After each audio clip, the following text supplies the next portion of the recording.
I have a phone right now, and I take a picture of my balls. Very strange. Soundboards. So is Netminer on tonight, or is he? Yeah, I saw him go on for a second. He's a I see. mumble. Yeah, he is a mumble. Yeah, I'm here. I'm wondering why, but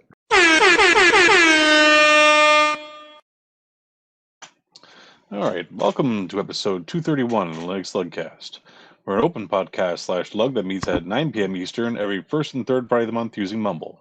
We encourage anyone listening to join us and participate on the podcast. Check out linuxlugcast.com for the server details. Actually, we should probably update the server details. We're gonna try to use this one consistently. I think so. Yeah. All right, Seems to we be may have any working. problems. Yeah. Yeah. So we'll probably be switching over to Danny's Mumble server. And in which case, soon I'll update. Actually, when I upload this, maybe I'll try to update. Remember to update.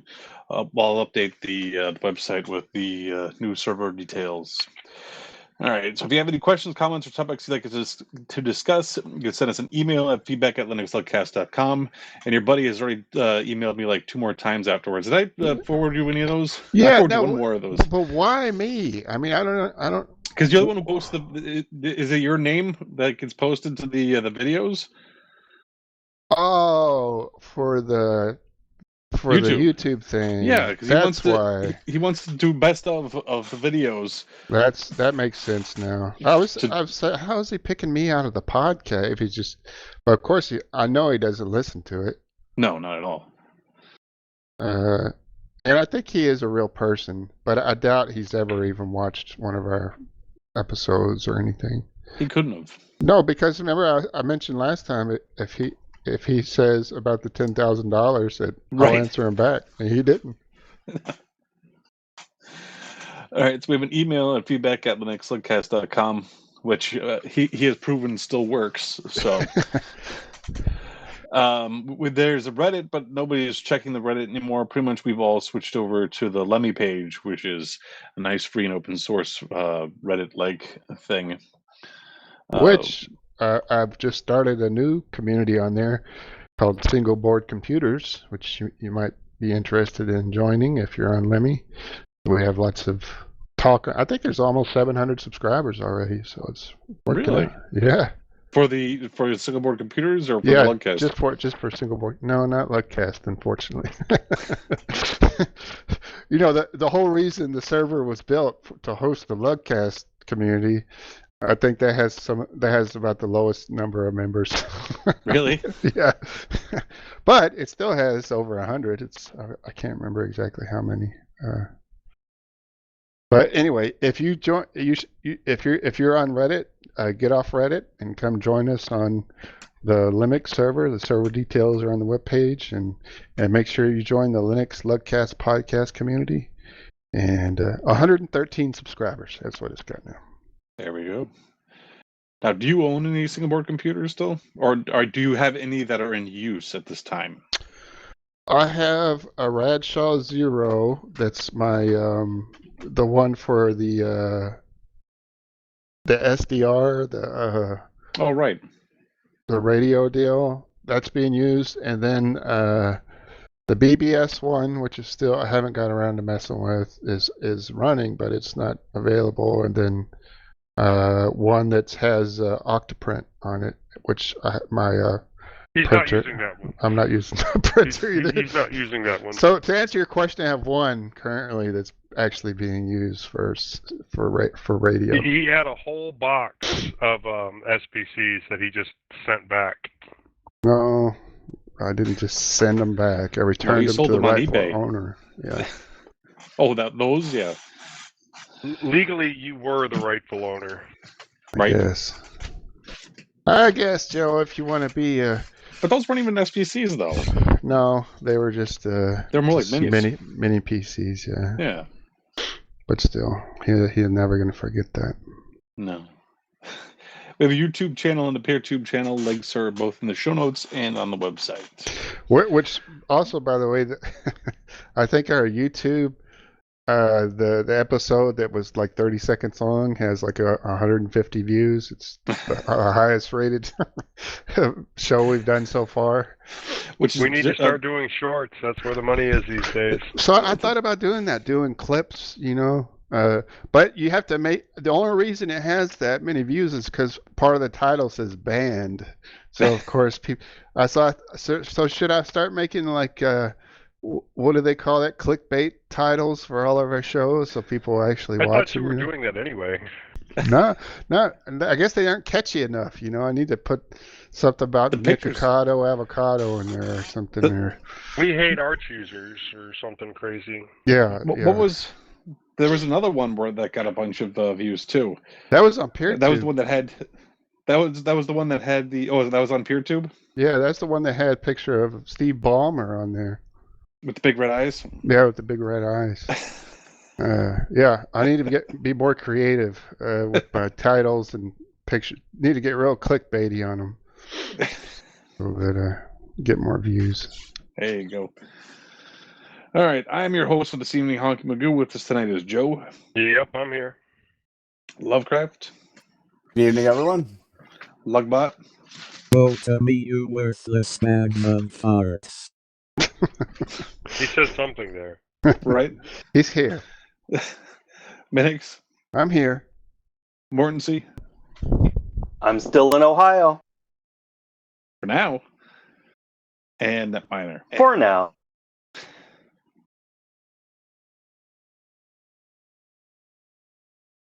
And Netminer. And the netminer. Excuse me. Yeah, there he is. It's not muted or deafened or anything. He said something. Or was You, it you, Lugbot? you That didn't was hear him? Lugbot. Yeah, no, that was Netminer. Hey, did you guys hear from Cherry Hill Tony last show? Oh shit! I bet he's on the old server. I've went sent, over there, I've sent him a nobody couple was of emails, never heard back from him. Oh really? Yeah, he said he was getting his back operated on, and I never heard from him again after that. So I was hoping he was all right. How long ago was that, Lovecraft? Like going on a month now. Oh damn. You've emailed him since, and he hasn't replied?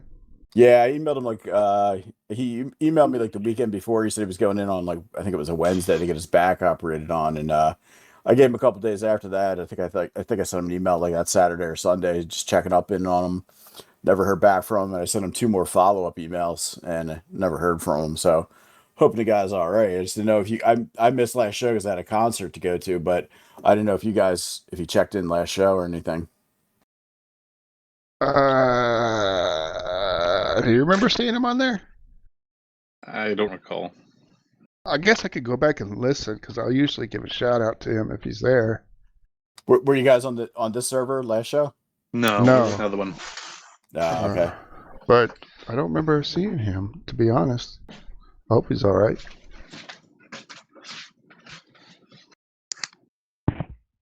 Well, if you hear from him, tell him we're thinking about him. Hope he's doing all right. Yeah, me too. I'm just I dropped him another line right before the show tonight, just to let him know we're using a new server. But no reply yet.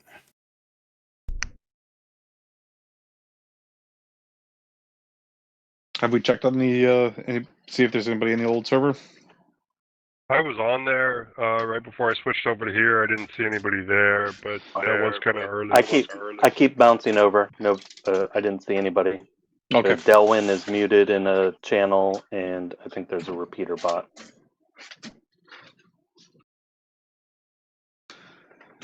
All right. So we can go through our usual. Has anybody done anything Linuxy projects or anything? Or any projects at all, I guess.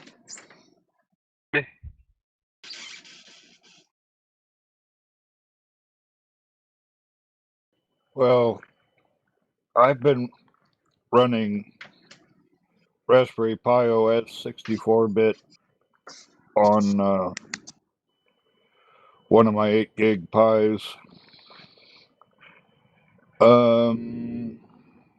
Basically because it's got the best browser response of any Pi OS I've tested.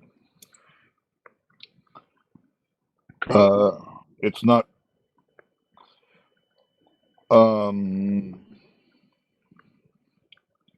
If you think of it as a browser support OS, it's all right, but it's not my taste generally. But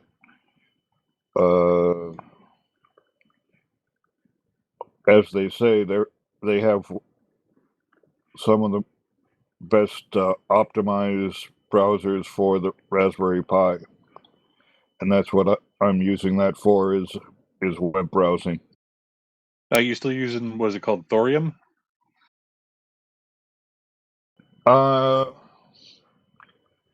Thorium is nice, but it's showing some artifacts and is a little buggy. But it's a relatively new browser, and it is pretty fast. But some of the artifacts are just annoying.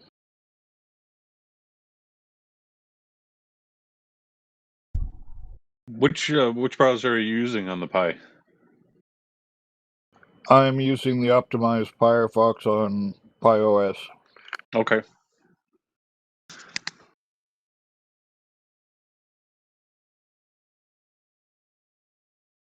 And they have an optimized Chrome or Chromium. Oh, Eric asked if we're On a different mumble server. yeah. Let's see.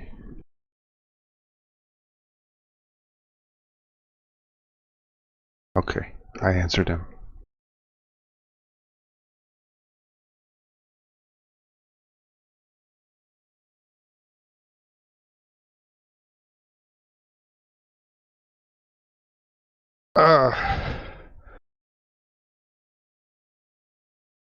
I haven't really done anything as far as like computer stuff goes. The problem with Mumble from last time was I just had to do the setup again because it installed a new version of the Murmur server, so I just did that and everything worked fine. But other than that, I got a couple of small things. I mean, you guys Let's hear know those collapsible swords that you can find on like Thingiverse that you can 3D print? Well, I've been doing the test print for those, but I'm really having trouble dialing in the settings because this should just come apart. So I'm working on that. I'm following the instructions from the guy that created this, and then I'm just trying to dial it in well enough that it will come apart the way that it's supposed to, so that way I can do the full-size print. And then just during the show here, my VM decided that it wasn't going to work anymore. Has not been automatically downloading shows the way that it's supposed to. All legal, of course. And then, so I restarted it to try and clear that bug, but then it would attempt to log in. I would log in, and then it would just go right back to the login screen, and same thing over and over again. So I've gone back a snapshot, and I don't know how far back it's from because I'm, not very good about remembering to take those snapshots. mm-hmm. And, well, it's working, but I'm going through, like, a massive amount of updates, and then I'll have to go through and make sure that all my downloads are set correctly on my downloading tool and up to date. Make sure all the correct items are on there. And then probably prevent it from re-downloading the same stuff over again. But hopefully that fixes it. We shall see. So I might turn on my 3D printer here in a few minutes because I did put in some new settings. There's a way to wipe, like just instead at layer change, you usually get a glob, and that's a lot of the problem that I'm having getting these come apart. And there's a way to have it coast instead of doing that glob. And I've extended that, and then I've increased the precision to the 0.12 down from 0.2. So hopefully it comes out a little bit better. And if it works right, I will be printing out collapsible swords for JoJo to play with. Oh, are you sure they're not for you to play with? Oh, he has to have somebody to play with. Mm-hmm. Right? Right. And if that just so happens to be me, or, maybe one of his sisters, but that'll get violent quickly, then, yeah.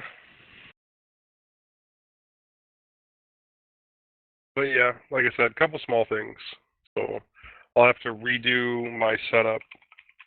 Hopefully I don't have to completely rebuild the VM. That would be annoying. I'd have to go look up my notes. But at least I took really good notes on the process for that one. You take notes? I did, because I turned it into an episode of Mitcast. Oh. And yes, I do take notes when I do certain things. Like if I do a new Docker setup or something, I will take notes. So that way I can redo it the next time I need to do an update or something. That way all the mappings are there and correct, and all I have to do is copy and paste, and it's ready to go. Now, where do you save it? How do you do your documentation, and where do you save it to? I save mine to my, Simple Notes. So that way it's synced across my computers and my phone, and I just type it out usually. Have y'all tried Joplin notes? That works pretty good. That's my go-to. Yeah, I think like it looks good, and I've considered switching to it. That's self-hosted, right? Yeah, I use it. I really like it. It is. And it syncs to my Nextcloud, but I think it can sync to a lot of stuff. And yeah, I use Dropbox on mine. Yeah, I do have a Nextcloud. I do have a Dropbox, but I don't really use my Dropbox anymore because, 3 machines. I was using the standard Nextcloud Notes app, and I switched to Joplin. I'm not going back. I really like Joplin.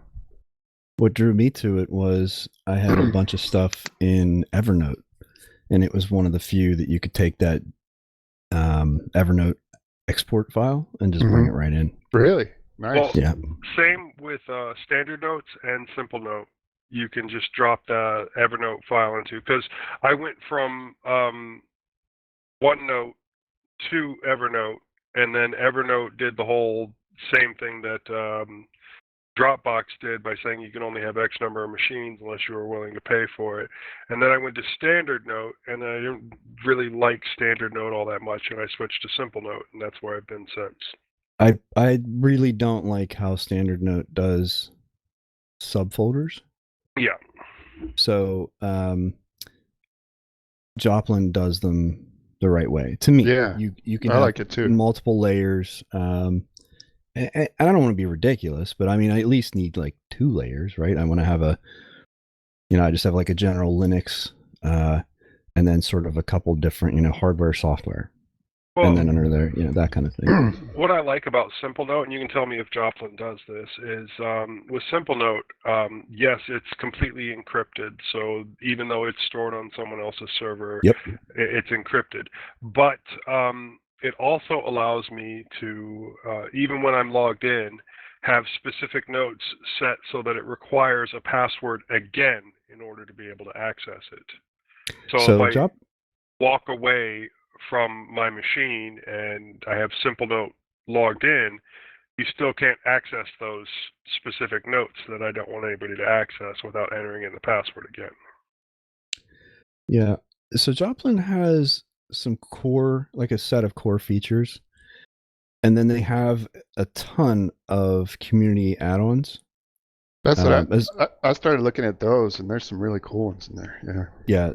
And so if there's some sort of functionality that isn't in the core product, then it tends to be an add-on, and they're fairly high quality. I have a few that I'm using, and I haven't had any issues. They keep a lot in there. I mean, I do my journaling in there, and then I have my recipes. I have a lot of recipes in there, and then I have my calorie count in there. I keep my grocery list in there, so that way if I'm at the store, all I got to do is pull out my phone, bring it up. There it is. Read us some of your journals. Mostly it's talking about how Danny can go pound himself. I just want to hear what your thoughts are. Those are the ones with the extra password on them, so that Danny I'm a can't get nerd. to them. I am a nerd. I am a nerd. All right, that's what I was looking for. I forgot. It I doesn't. double pounded it. Pow pow. Yeah, I don't see a default option to do that, but I would guess that that's probably where and they call them plugins instead of add-ons, but that's where a plugin would probably come in. Yeah, there are plugins for Simple Note, but I really hate how they're implemented and trying to get them turned on and then using them across different machines.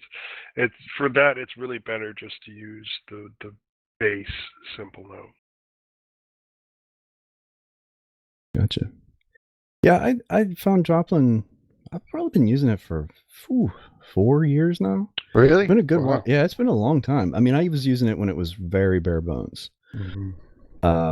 And they've made it's always interesting to me to see like an open source project when it's sort of early days where it shows promise and some solid thinking behind it, some solid design choices, thought processes that go behind it.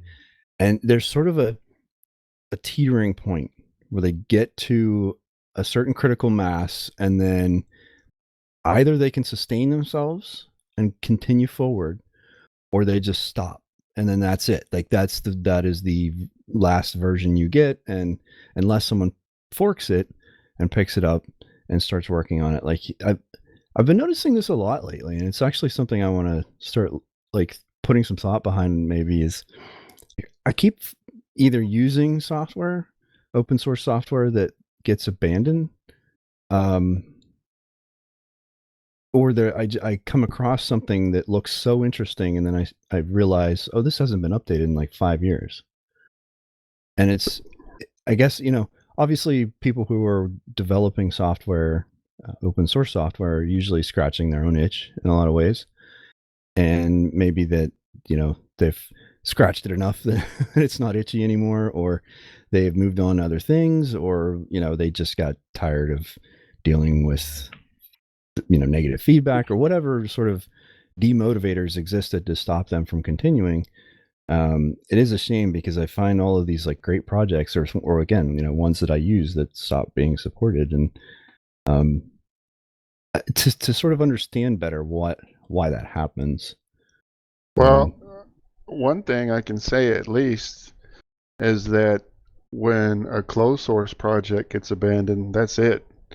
When an open source project gets abandoned, you have a chance that somebody may fork it and take over and at least start it up again or start a different version of it. You don't have that option with the closed source projects. Once they're abandoned, that's it. Does Joplin have an Android client? Yeah, that's what I use for the most part. Yeah, and it's pretty simple, but it works well. And it does actually require additional authentication. Like if you, even though you'd be authenticated to the phone, to open Joplin, you can set it to either use your biometric authentication or a password. So it's not per note, but it's, for the app itself. And you use the app image? I don't use the desktop one. I just use the Android client. Yeah, on the desktop, I use either. I tend to use the app image, but I believe they have it as a Flatpak as well.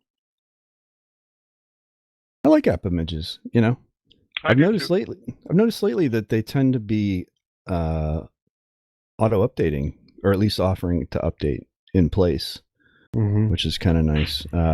It's always, maybe not always, but it's had that ability for a long time. The developer just has to enable that option. Well, it might be more involved in that. I don't know, but yeah, I like app images that auto update or allow you to update are pretty pretty slick. A great way to. Go ahead, Mordancy. And are we all opposed to snap packages? I sure am. If they work, I use them. I like them on a server. I think on a Honkey server. is sleeping. Boy, he is, isn't he? Yeah, he is. Poor Honkey.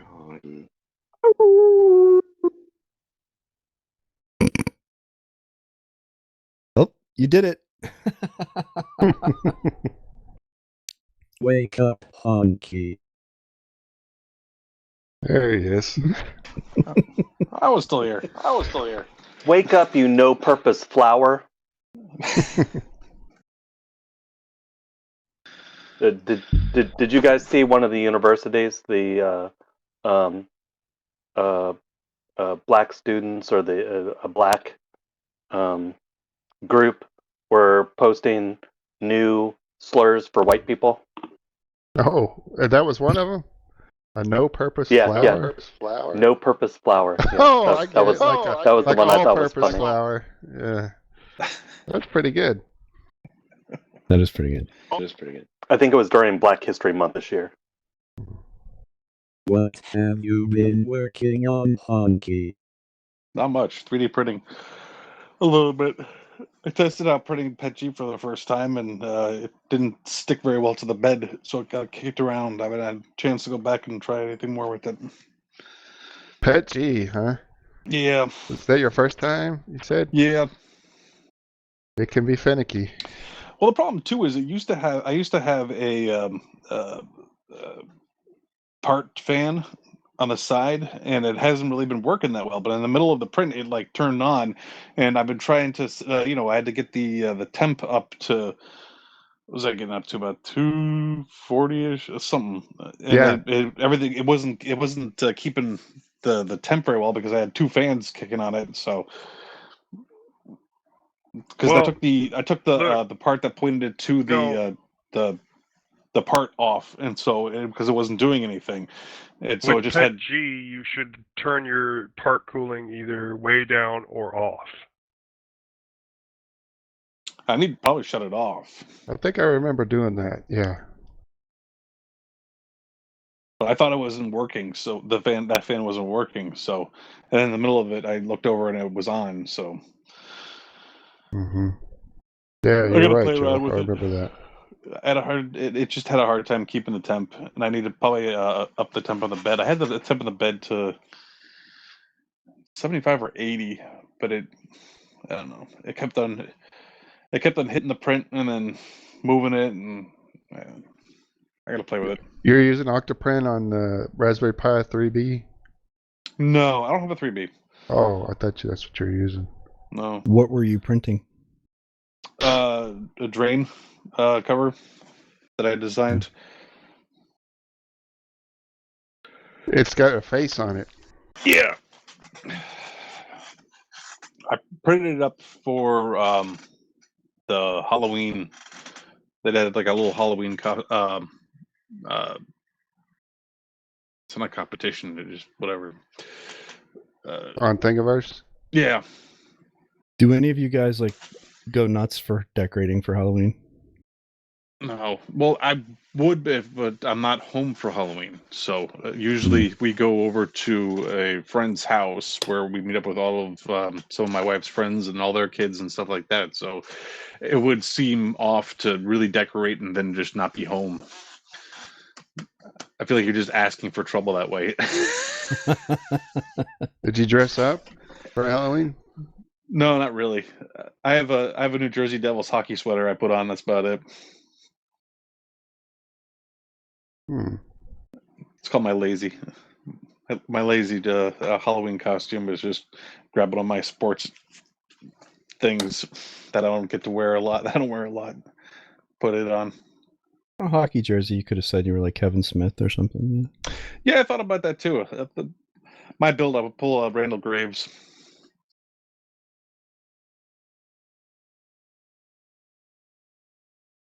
Anybody else do anything? We set up a table in the front, but that was about it. Do you get a lot of kids? Joe dressed up as a jackass. Well, I thought I was supposed to be in costume. He did not need a costume. Is that what that tail is? Yeah. Oh, that looks cool. I didn't even notice you did that to your beard. No, we had a table set up. It had a skeleton on it, and weird costume bird head on it. And Did y'all get some trick-or-treaters? we did not a lot, but more than we got last year, but not as much as we've had in several years in the past. You're not the lame family that hands out fruit and toothbrushes and crap like that, are you? No, we had candy, and we went through like 3 bags of candy, giving them out. But we do also keep some alternate Halloween stuff out for kids that can't have sugar and things like that. So there were pencils and Play-Doh and, Well, that's cool. and various other things, coloring books. Make sure all the chocolate had razor blades and hypodermic needles in it. And all that Absolutely, stuff. absolutely.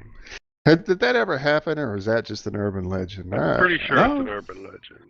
Yeah. I was having that discussion with my wife last week too, where it was like, if it did happen, it probably happened one time, and that was enough to ruin popcorn balls. It happened once in like a movie where somebody put it into like caramel apples. Oh, right. And then it got baked into a pie by his wife, and he ended up eating it and dying. Well, the local police department has a Facebook page, and apparently on the page, my wife showed me that somebody had apparently put a sewing needle inside of a candy bar. Really? So that was real? Apparently. I mean, you can you could find out who did that. It seems like you could just go back to the house that gave you the candy bars. What the fuck are you doing? Yeah, but you have to remember which house that is. Seems Yeah, like Snopes said it occurred in Minneapolis in 2000, and the man that was putting needles in the candy was charged with felony adulteration. Yeah. Adulteration? Isn't that when you cheat on your wife? Which means to make something impure. Oh, okay. There's also the thing going around that people are putting like fentanyl in candy or drugs in candy. I'm just like, and who's gonna waste their drugs? That's exactly. That's what I thought. That's some random kids. I know the first taste is free, but usually that's the people that can pay for more drugs. Yeah, I don't think that's real. I think people are just going to take their drugs. We're not going to try get them away for free. You guys ever seen Pootie Tang? Yes, it's been a long time, but yes. You just reminded me of that. Like, is that candy? Yeah, kid, it's candy. The kind you put in a pipe. That movie is so ridiculous in every way possible. I love it. It's almost a cult classic. David Cross, where he's dressed up as Pootie. Pootie always talks and walks like this. It's so dumb. That minor, did you get any trick-or-treaters where you live? No, but then again, I'm basically in the commercial side of the block.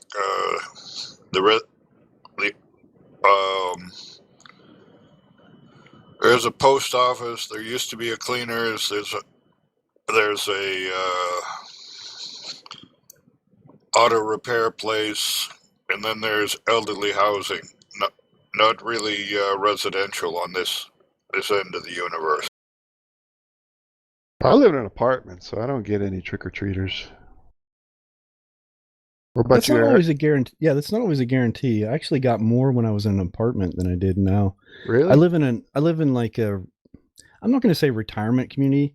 So I live in a community that was built like about 40, 50 years ago. And a lot of the people that bought here still live here. So they bought when they were in their 30s, and they're now in, their 70s. And so I think this used to be huge for trick-or-treating and Christmas, decorations and stuff like that, holidays in general. But now it's just a bunch of like old people with no kids. Slowly the houses are turning over as people either die or move out. And so we're starting to get more kids, but for the last like few years, I mean, I wasn't here this year for Halloween. I'm not going to make it a sad story, but I was in the hospital. So, but it was the last few years before that, I don't know. It's such a disappointment. We get like little groups of like 2 or 3 kids, and I'll get like 4 or 5 of those. And then by the end of the night, I'm just like, take as much as you want, handfuls, please. I don't want it left over, Yeah, you don't want to be forced to eat it. No. I buy boxes of movie theater popcorn or movie theater candy from the dollar store. Mm-hmm. Oh, nice. And I hand out 3 or 4 boxes per kid. About 80 boxes, 80 to 100 boxes. Nice. That's how many kids you had come by this divided by 4. year? Yeah, about 20. Yeah. About 20 kids. That's good. Almost $100 in candy and Did you glow see any good sticks. costumes? Yeah, there was Green Among Us. Oh yeah. Yeah. There was an awesome a Fred and Daphne. Really? Oh yeah, I was like, "Where's Scooby?" That's awesome for kids. For kids to know. Yeah. Well, there's newer. There's Velma. There's the new Velma. So yeah. And they're still making they're still making Scooby Doo stuff here and there. Yeah. But their friend was How to Train Your Dragon. So he was on his costume was a dragon. It looked like he was riding it. Wow, that's cool. Now, do kids was like still blow up. Kids still do scary costumes like Jason and Freddy? There was like a ninja type. I don't know if it was a character, but it was like a red, like cross between a skull and like Cyrax or something from Mortal Kombat. Oh, nice. With a sword, and he couldn't see through his mask, and he was like loved the glow sticks and the glow necklaces that I was handing out, and multiple boxes of candy. And he told me I was lucky and that I wasn't going to get tricked because I handed out so much candy. Lucky you. He's going to punch you in the balls.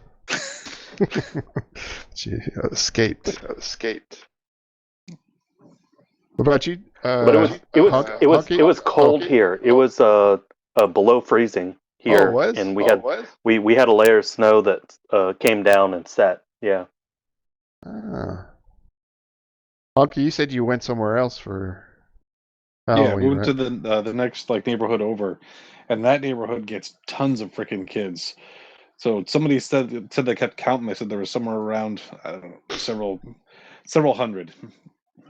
And my neighborhood probably wouldn't have been much of anything, but over there it's I don't know, it's one of those neighborhoods where there's just a lot of houses like right on top of each other, and there were just like lines and lines of rows of houses and stuff, and it's just whatever reason it's the place to go for Halloween.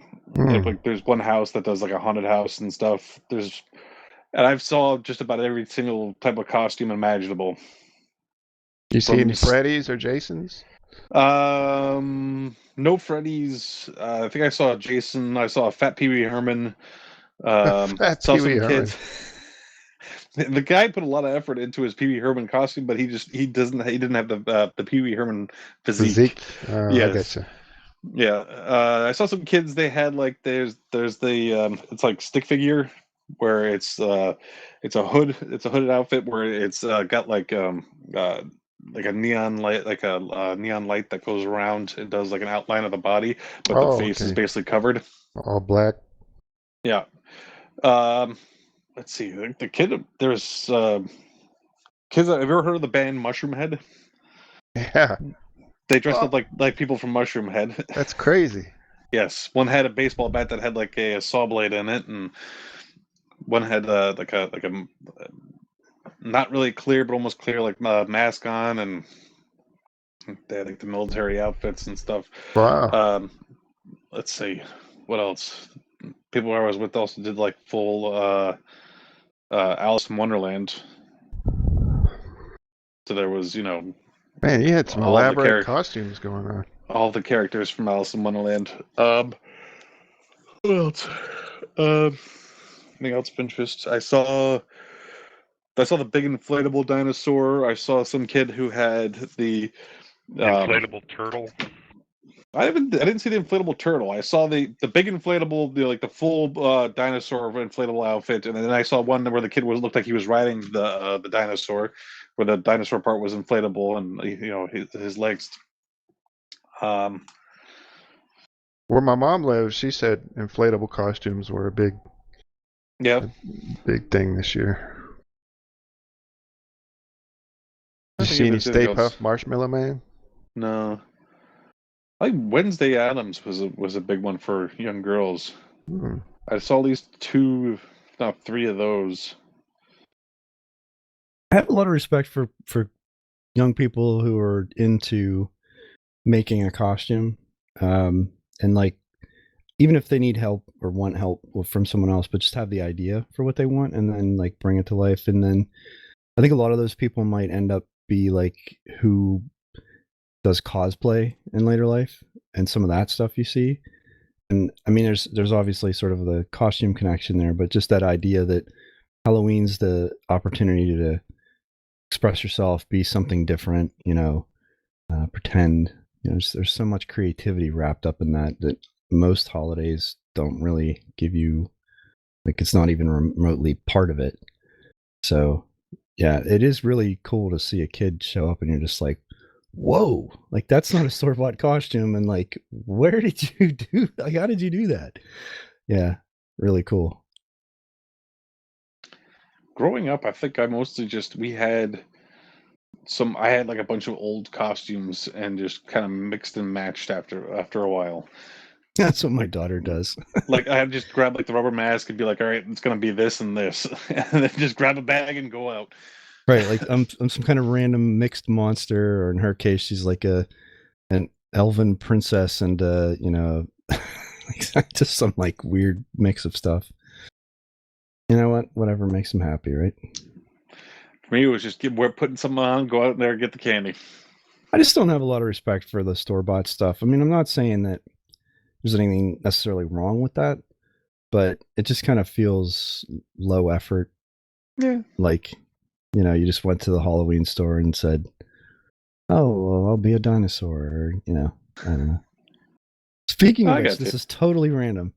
Have you guys seen the video where a guy is sprinting in different costumes? It is so stupid and silly. I'll have to find it and send you a link to it. He's like running, balls out running in like a dinosaur costume, and like I'll find it. Drop it in the Matrix. It's totally random, but it's so funny. Lovecraft, did you have any trick-or-treaters? We had 3 groups of kids, so about 7 or 8 kids total, all under 10. Although we did have one of the girls she was dressed up as a princess. She decided to just walk into the house and start playing with one of the cats. So that was kind of interesting. But that's cool. Yeah, her mom was like, "Oh my God, I'm so sorry." But yeah, I mean, this is like a residential area, but it's like, it's not super walkable. It's like the road that leads to the next block behind me, like there's no sidewalk. So it's most of the kids from the street that we live on. Now, was anybody giving out any green bean casserole chocolates? No. I posted a link in the Matrix today of these Thanksgiving flavored candies that are coming out for Thanksgiving. That was one of them. Jalapeno cheddar mac and cheese chocolate. What was the Campbell's soup one? Yeah, that's the Campbell's soup flavors. Yeah. Soup infused truffles. And they have like Campbell's cream of chicken soup in it. Campbell's cheddar cheese soup with jalapeno infused chocolate. Pretty disgusting, I think. Oh, Lovecraft, I know I was going to ask you, what was a concert you went to? Oh, we went to see Lorena McKennitt. Who's that? She's been around for, I don't know, maybe about 25 years. Most popular for a song called The Mummers Dance. What kind of music is it? It's kind of like folky, new age kind of stuff. Oh, okay. It was pretty interesting. It was fun? It was over in Philadelphia. Yeah, it was a good show, but you know, there's all the other things that come with being in a big city, like the alley you had to walk to between where the show was and where parking was is like, you know, homeless people set up next to the dumpster and, you know, all Were you that kind of close to stuff. Kensington? I mean, it's not too far away, but this is more center city Philadelphia. Oh, okay. Yeah, I mean Kensington's not a desirable area. Yeah, I always see videos of Kensington. I was like, man, how do places like that even exist? You know, like it's total lawlessness and just everybody shooting up in the middle of daylight. You know, and just like not giving a damn. It's crazy. Actually, Philadelphia's. I think last year they had over 500 shootings. Jeez. Actually, Camden, New Jersey is not a whole lot better either. I mean, it's a little out of control. I mean, every night on the news, you know, there's good chance there's going to be a shooting or something, and you know, you never really hear about how many times they catch any of these people either. So I don't think they do. I think they just kind of tag them and release them and back into the wild. I lived 2 towns away from Camden for 5 years. It's Camden, Collingswood, and then Haddonfield. I was in Haddonfield, and I might as well have been in another, like, on across the continent. That's how contained Camden is. Even Collingswood is like a nice little town in the borders right there. Under you go under a train trestle and you're in Camden. Yeah, I used to live in Collingswood. Yeah, Collingswood's awesome. I like it. Anyway, so I would have stayed there, but you couldn't afford to buy anything. Good God, it's so expensive there. Anyway, yeah. So I lived outside of Philly, like really close, for 5 years, and I bet you I went there twice, maybe 3 times. I just had a bad vibe there, man. It was just like, I don't belong here. You know, this is just not for me. I liked Chinatown and getting a good cheesesteak, and there's lots of nice parts of it, but like you can very easily end up in the wrong part, and you're just like, where am I? Yeah, it's pretty crazy for a major city. I mean, I lived in New York for a while, and you know, you kind of know where you are there. At least I felt that way. Baltimore can be rough, but I mean, I thought that was okay. Yeah, there's something about Philly that's just feels hard. And you hear about shootings that are just so cruel, like for no reason and senseless, you know, violence. And I guess I'm a wimp. Like Temple University, like was having shootings for quite a while. You know, so it's like, you know, you're going to school for education and you might get shot. You know, it's just people are just out of control. Yeah. Yep. No, not a lot of brotherly love happening there, I don't think, but they have crack there. Yes, they do. You're right. They have lots of stuff there. I actually just saw a video of pretty sure they have crack just about everywhere. Yeah. Good stuff. Crack's like retro now. That's like old school. Yeah. Right. Your grandpa does crack. It's for those old white guys. Yeah, the kids have moved on. It's the new heroin. Your grandparents do crack. What are you talking about? Yeah. Now you got trank and fentanyl. And what's that, Mordancy? It's like a mermaid? No, it's the Devil tarot card from My Life with the Thrill Kill Call. That's the concert I went to. Oh, you did? Oh, nice. How was the show? It was great. I took my goddaughter, and she had school in the morning, so she left early. But there's goth people at the show, and a handful of people that know me, and I don't think they like me. I think they thought we were together as a couple. So this Mordancy's a big creep now. So I was giving her a hug when she was leaving, and then I was like, I'll just make sure I can walk you out to your car. I walked her out to her car, and I saw a couple people giving me dirty look. I thought I saw a couple people giving me dirty looks, and I was like, no, nothing's going on. Her and her boyfriend came over to hand out candy and eat pizza, and we watched Five Nights at Freddy's. That's awesome. Yeah, I have a lot of younger people. Well, people that were younger when I moved away from home that are now adults that I wish I was closer to. Lived closer to, so I can hang out with. They're like buying their own houses now, and like, it just would be so much fun to spend time with them. People that I knew when they were in diapers are now married and have 3 kids. Yeah, I know, man. I hear you. Oh, welcome to getting old. Yeah.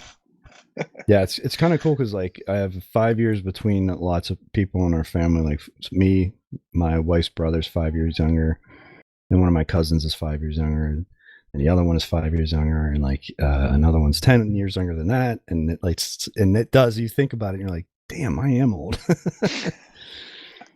Did you hear about the 26-year-old who has 22 children and wants 100? Jesus Christ. Isn't he a famous, actor? No, she. They're 21 of them are from surrogates. Damn. But she wants 100. She wants as many as 105 biological kids. No, it's just an article I saw. Wow. Isn't that Bruno Mars? Clickbait that I read. Who was it I just saw? It was like some famous inventor in the late 1800s or early 1900s was so terrible for the business that they made him go live in like Paraguay or something, and then he ended up having like 40 kids. I know that's so vague, but it was someone really famous. That rings a bell. Yeah. I think I've heard that. Who was it? Oh, it was Kellogg. Kellogg, the main Kellogg guy that came up with Kellogg's cereal. His brother basically made him leave because he was like this crazy Puritan guy, and like they were like, he was bad for business. Yeah, the whole point of Kellogg's was to suppress your sexual urge and stuff like that. Mm-hmm. He was he was, and then he had like 30 kids. It wasn't working. He would have freaked if he found out that they added sugar to it. Yeah, no doubt. You're right, actually. Yeah. I've listened to several podcasts and news articles about the life of Kellogg. Actually, I think I saw that on Drunk History. Sorry, it wasn't quite as highbrow as a podcast. Stuff you missed in history class podcast, and maybe one of the science podcasts. I heard it. Gotcha. I can't help it. Drunk History is a guilty pleasure. Every now and then I'll watch 2 or 3 in a row when I'm feeling silly. Now, do y'all use Amazon still? Yeah. All the time. Yep. I'll tell you what, it's becoming more and more frustrating to find stuff that isn't just the lowest common denominator product. Well, yeah, I was about to bring up. Search algorithm is hot garbage.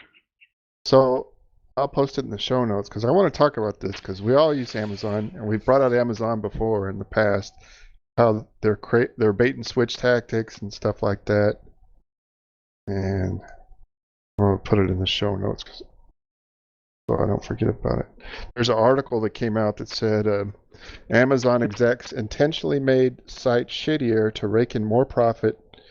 New quotes from FTC lawsuit show. So they're undergoing a big lawsuit right now from the FTC. But they mentioned what Eric said about the shittiness of products. It says Amazon intentionally accepted an increasing number of junk advertisements as well as products that made the site worse for both sellers and customers. Let's see what else.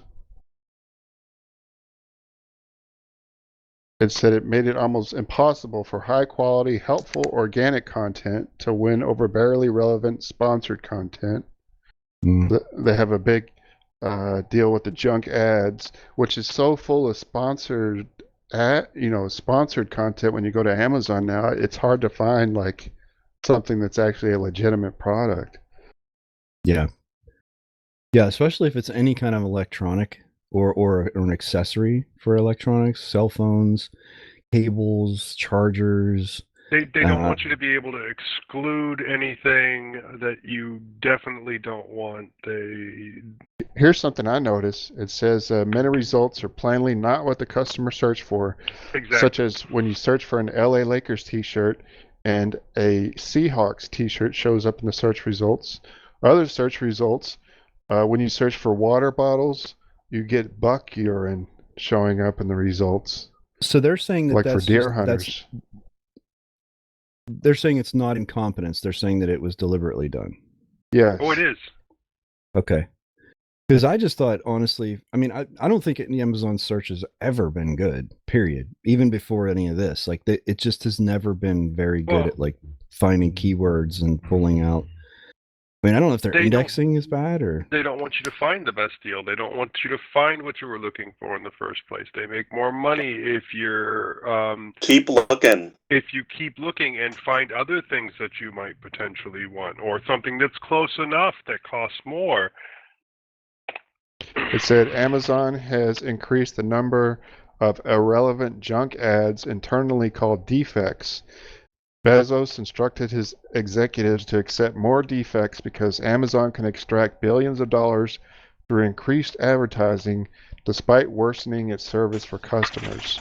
So if you're a seller, you have to pay for advertising basically just to reach the average shopper on Amazon now. You can't just list your product anymore. I can't even remember the amount of times that I would type in the exact thing that I wanted, and then all these things that I didn't want or were similar to would pop up, and I'd end up clicking on them just to scroll down a little bit to see what other items they included with it that you could add in a bundle, and one of those items would be the exact item I was looking for, or I'd have to go do that 3 or 4 times, and then that item would be the exact one in the exact name that I had searched for. Mm-hmm. Yeah, I noticed it all the time. That says become a pay-to-play for sellers now on Amazon. And I think that's definitely true when they're controlling the search, but I have... So today, it's a total random thing. Like I needed a pill cutter because I take a lot of pills and I need to be able to split them and stuff. Fentanyl, yeah. Oh, absolutely. And so I was looking on Amazon and was really frustrated with the results. And then I went to a search engine and looked for the same thing because they tend to index a lot of Amazon products and found things that I couldn't find in the search. You know what I mean? Like it took me to products on Amazon. I was like, oh, well, this is what I was looking for. So I've started to just go to a search engine and look and then go to Amazon from there. So add Amazon to the end of your search query and it actually, brings up the different Amazon ones that are what you're really looking for. Yeah. Yeah, we've talked about examples on the show of things we've searched for. Remember that what was that CPAP, fake CPAP that goes in your nose or whatever? And right. There's all of these positive reviews, and it turns out those reviews were for some kind of diaper pad or something that the seller had done a bait and switch on, so it kept the reviews and had a different product. Lots of stuff like that, So anyway, I don't know if this is going to change Amazon or not, but something needs to happen because, man, it has become really crummy to shop and buy stuff on Amazon. Just searching for stuff is a chore now. Like Eric said, you basically have to use a separate search engine to find stuff on Amazon instead of using their search engine. Well, it's the thing that's so frustrating to me is like I'm just tired of Chinese crap that's made to be that is built at that level, that is going to be garbage when you get it, that will last for a short time and literally just fall apart. Like I would rather pay 30, 40, 50% more and get something that's going to last maybe still not be like the most robust product in the world, or buy from a brand or buy a brand that I'm familiar with. And otherwise, see, none of these reputable companies pay the advertising because they know that their brand name is the advertisement. It's all these crazy, like you say, these Chinese companies that have these crazy all uppercase names and just and they pour money into advertising to sell their shitty reviews. problems. Yeah, and fake reviews too. Yeah, yep. I've gotten lots of messages from sellers on Amazon that say if I leave them a 5-star review, they'll send me this or send me that. Yeah, included in the packaging. Absolutely. Yeah, in the packaging. Yeah, too. Yep. Now I still support the brands and products that I buy on there that I appreciate.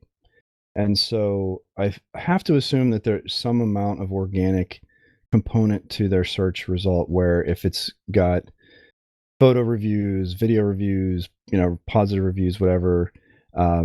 So I don't look at necessarily the number of reviews or the stars or whatever. I go down and actually look at, and I switch to most recent reviews because those are usually the and also images and videos, because even if it was a sponsored or like a giveaway, it's still more reliable than just some random text review that was like, this is the best ever, 5 stars.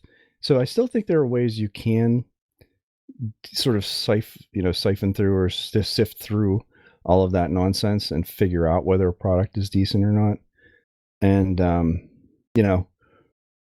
I think it's a shame that it's so hard to find, because what are the real options when I'm looking for something like, and again, just a dumb thing like I was looking for a decent portable charge battery, like a backup battery, and I'm thinking, okay, well, Best Buy, Amazon, Newegg, Newegg does the same eBay, shit, and so does maybe. Walmart.com. They do the same crap too. My wife just said Etsy is the same way. Etsy used to be just handmade stuff, small artisans, and then they started allowing posting of like a store with like Chinese junk, and it just fell apart. Now Etsy is just full of crap. Resellers. Yep. Which is a damn shame, because Etsy used to be amazing. You could go on there and just browse without even searching and just see the coolest stuff. And you're just like, whoa, just so creative. And now it's all just garbage. Yeah. I actually have friends that used to get paid to write reviews for specific things on Amazon. I bet it's a big business, One more thing about the Amazon. There's an interesting. It said Amazon created a secret algorithm internally codenamed Project Nessie to identify specific products for which it predicts other online stores will follow Amazon's price increases. When activated, this algorithm raises prices for those products, and when other stores follow suit, it keeps the now higher price in place. And it has generated more than $1 billion in excess profit for Amazon. That's crazy. Yeah, this is where the FTC really needs to start beating down on these companies. Come on. Well, they've almost created a monopoly for themselves. Yeah, but the companies pay them. We don't. Yeah, we don't. Yeah. So anyway, that's my Amazon rant. I just saw that today, and it was relevant to the discussions we've had in the past, so I thought I'd mention it. I just wanted this episode kicked off of YouTube also. Yeah. Do you think any of it could be inappropriately or poorly configured AI? Who knows? Probably. I like your title in the show notes for this topic. Yeah. Amazon shittiness. That's entertaining. Thank you. There's a bunch of stuff on yeah, go ahead. Can I draw a quick parallel? So back in the day when Sam Walton was still alive, and you go to Walmart, and most products were made in the US, right? Because that was like his thing. It is a disgrace. It is a disgrace what his children have done Yes. And my wife and I loved Walmart. We were young. We were like in our early 20s. We had no money, and everything we bought at Walmart lasted. I have stuff now, 20 years later, 30 years later, that's from Walmart that that is still just as good as when I bought it. And when Sam Walton died, his son completely destroyed his mandate of, America First. And it just literally over a period of like 3 or 4 years, I remember their hardware department used to be amazing. Like you'd go in there, like it was just like a hardware store. All of the tools were amazing. All of the parts you could get, fasteners and like all the stuff was amazing. Set up like a real hardware store. And then after he died and the son did all this stuff, and I'm sure it wasn't just the son, all of the heirs, but yeah, over a period of a few years, it was so awful. Everything was garbage. It was breaking, falling apart, lowest common denominator. And yeah, and I literally haven't been in a Walmart in 20 some years because I just was so disgusted with it. I just vowed that I was never going back. I'm glad to hear you thought so too, mordancy, because it was just a damn shame. I think it was about that time frame 20 years ago where the owners of Walmart came out and they were being asked about trickle-down economics, and they said that they were under no obligation to give out their profits to their people. So they were just keeping the money, and it completely disproves the entire concept of trickle-down economics because it just stays stuck at the top.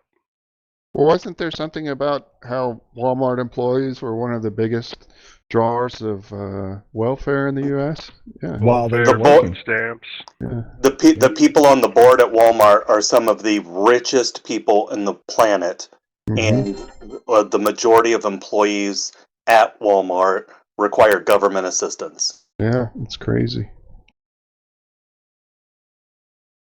And they also do this thing where they'll move in. Or so I have heard.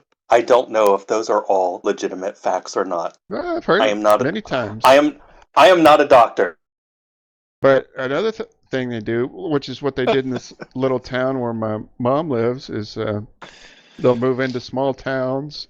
They'll undercut the competition until it drives grocery stores and stuff out of business, and then they'll raise their prices again because they can afford to do that because they're so big, And these smaller grocery stores and mom and pop chains can't afford to keep lowering prices to compete with Walmart, so they just have to close down. Those idyllic towns you see in a movie where they have their little bakery and their little coffee shop and their little, whatever, service you can imagine. That was Bedford, which is in Pennsylvania, where my wife grew up. Just this really cool main street with all these stores. And then Walmart came in, and within, I don't know, not too many years, you started to see the weaker stores shutting down. And then, a couple more years, you see some more. And by probably 7 or 8 years, only the most stalwart, like bedrock type businesses that the community would support, or that didn't have a direct competition with Walmart, survived. Like everything died. Basically kills the town. Those fucking Dollar Generals are terrible too. Yep. So around here we have kind of the I don't want to say the opposite, but it's we have something around here called the Cape Cod Commission. Their job is basically to keep larger corporations either out or keep them down. Like we have a Home Depot here, and the Home Depot can't sell things like we tried to repave our driveway. The Home Depot here on Cape couldn't sell the stuff to reseal our driveway because they're not allowed to by the Cape Cod Commission. And so we had to go to buy stuff to resell to reseal our driveway ourselves. We had to go off Cape to be able to get it. And that's true for a lot of things. They like to do that to a lot of the chain restaurants around here. A lot of the stores aren't able to carry as much stuff because they feel they'd rather people went to the local mom and pop stores than them. Though I don't know any other local mom and pop stores that carry frigging things to reseal my freaking driveway, so I'm not sure why that was a thing. Yeah. But that's Now, part of what they're. Do you feel the inconvenience is worth it to keep the economy alive in these small towns? Well, But I think that's a bad example. Or do you though. think that's overreach? I mean, it's I'm not saying that overreach because I don't think You're sorry, go ahead, doubled Honkey. up. Sorry. No, go ahead. That's fine. No, I was just going to say that I think that that is misguided. You're still doubled driveway. up. Yeah, you, Eric. I think is your Jitsi. There you go. Sorry, I don't know how Jitsi did that. Yeah. So I think that particular example is like misguided and overreaching. I mean, you're right. Unless a hardware store has driveway sealant, like that's kind of silly. But Long Beach Island in New Jersey has the same sort of statutes, but they do it more with like commercial restaurants, commercial clothing stores, commercial. Just they're there as a beach community, as a vacation community, and anything that sort of exists around the tourism trade, they try really hard to limit that type of like convenience stores.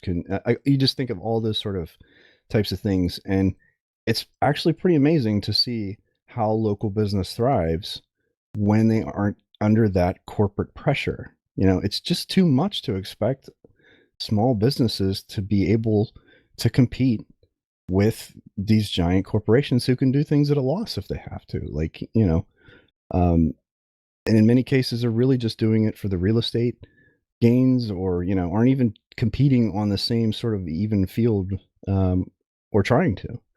And so I don't begrudge a community for trying to do those things, but I think that a particular example is a little crazy. So yeah, living here, it's always been that if you want any sort of large variety of stuff, you had to leave this area to be able to get it. Like even music stores had less stuff than other places. I'm not sure how that would have I'm not sure that was controlled by the same idea, but I think Danny had put a thing about restaurants on the Matrix about the RIP Yeah, restaurants right. thing. You know what's the biggest thing that's missing around here? Around here is chain restaurants. They're all gone. I mean, which is fine. Restaurants are restaurants. It's not a big deal. That's probably the least amount of thing that that I feel affected by. It's besides the fact that I really miss Chili's because I wanted to. I really liked all their margaritas, but. I mean, we used to have Chili's here. They're gone. Fridays used to be in the mall. They're gone. We used to have an Uno's. They're gone. Any sort of a chain restaurant is been completely gone, minus a couple of fast food, and that's really about it. Now, why? It's Why the restaurants? Is I that part of don't. the town rule, or does that just happen? I'm not exactly sure. I'm not vested enough in that side of things. I just know that there's sometimes it is sometimes to stay in the area they charge the town will charge some of these larger companies or try to basically extort more money out of these larger companies. Mm-hmm. I know a lot of times when people try to rebuild, like the grocery store I worked for, if they want to rebuild another store, they pretty much have to pay to like completely redo the roads in that area and like for that whole intersection of where things are, and there's almost like a tax put on top of the fact that they want to build in that area. So it is a frustrating thing for people who are living here, but I understand some of the I appreciate the more of the restaurant side of things than I do some of the smaller businesses because there's not a whole lot of other smaller businesses that give you like what do you go to a store to buy? I buy groceries at the store. Groceries. Yeah. All right, there's some mom and pop grocery stores. Most of them are pretty small. There's a lot of grocery stores, but like regular shops and stores, I mean, obviously like Kmart's are all gone, Sears are all gone. There's one Walmart, but that's way off. We have a Target, but the Target's in the mall, and it's like a shrunk down version of Target. I think it was originally supposed to be a satellite store that was mostly geared towards people who do like the pickup, as opposed to being an actual store. But those shelves are pretty dead half the time. I'm not sure what they're thinking, but there's very. nothing. That's a good point. Where I live. There's very few non-grocery stores that aren't a part of some kind of chain or franchise or something like that. It's hard for me to think of a privately owned single store that doesn't, that sells like fishing lure, fishing stuff, or sporting goods, or stuff like that. That's all usually Academy or Dick's Sporting Goods. But I mean, the age of like,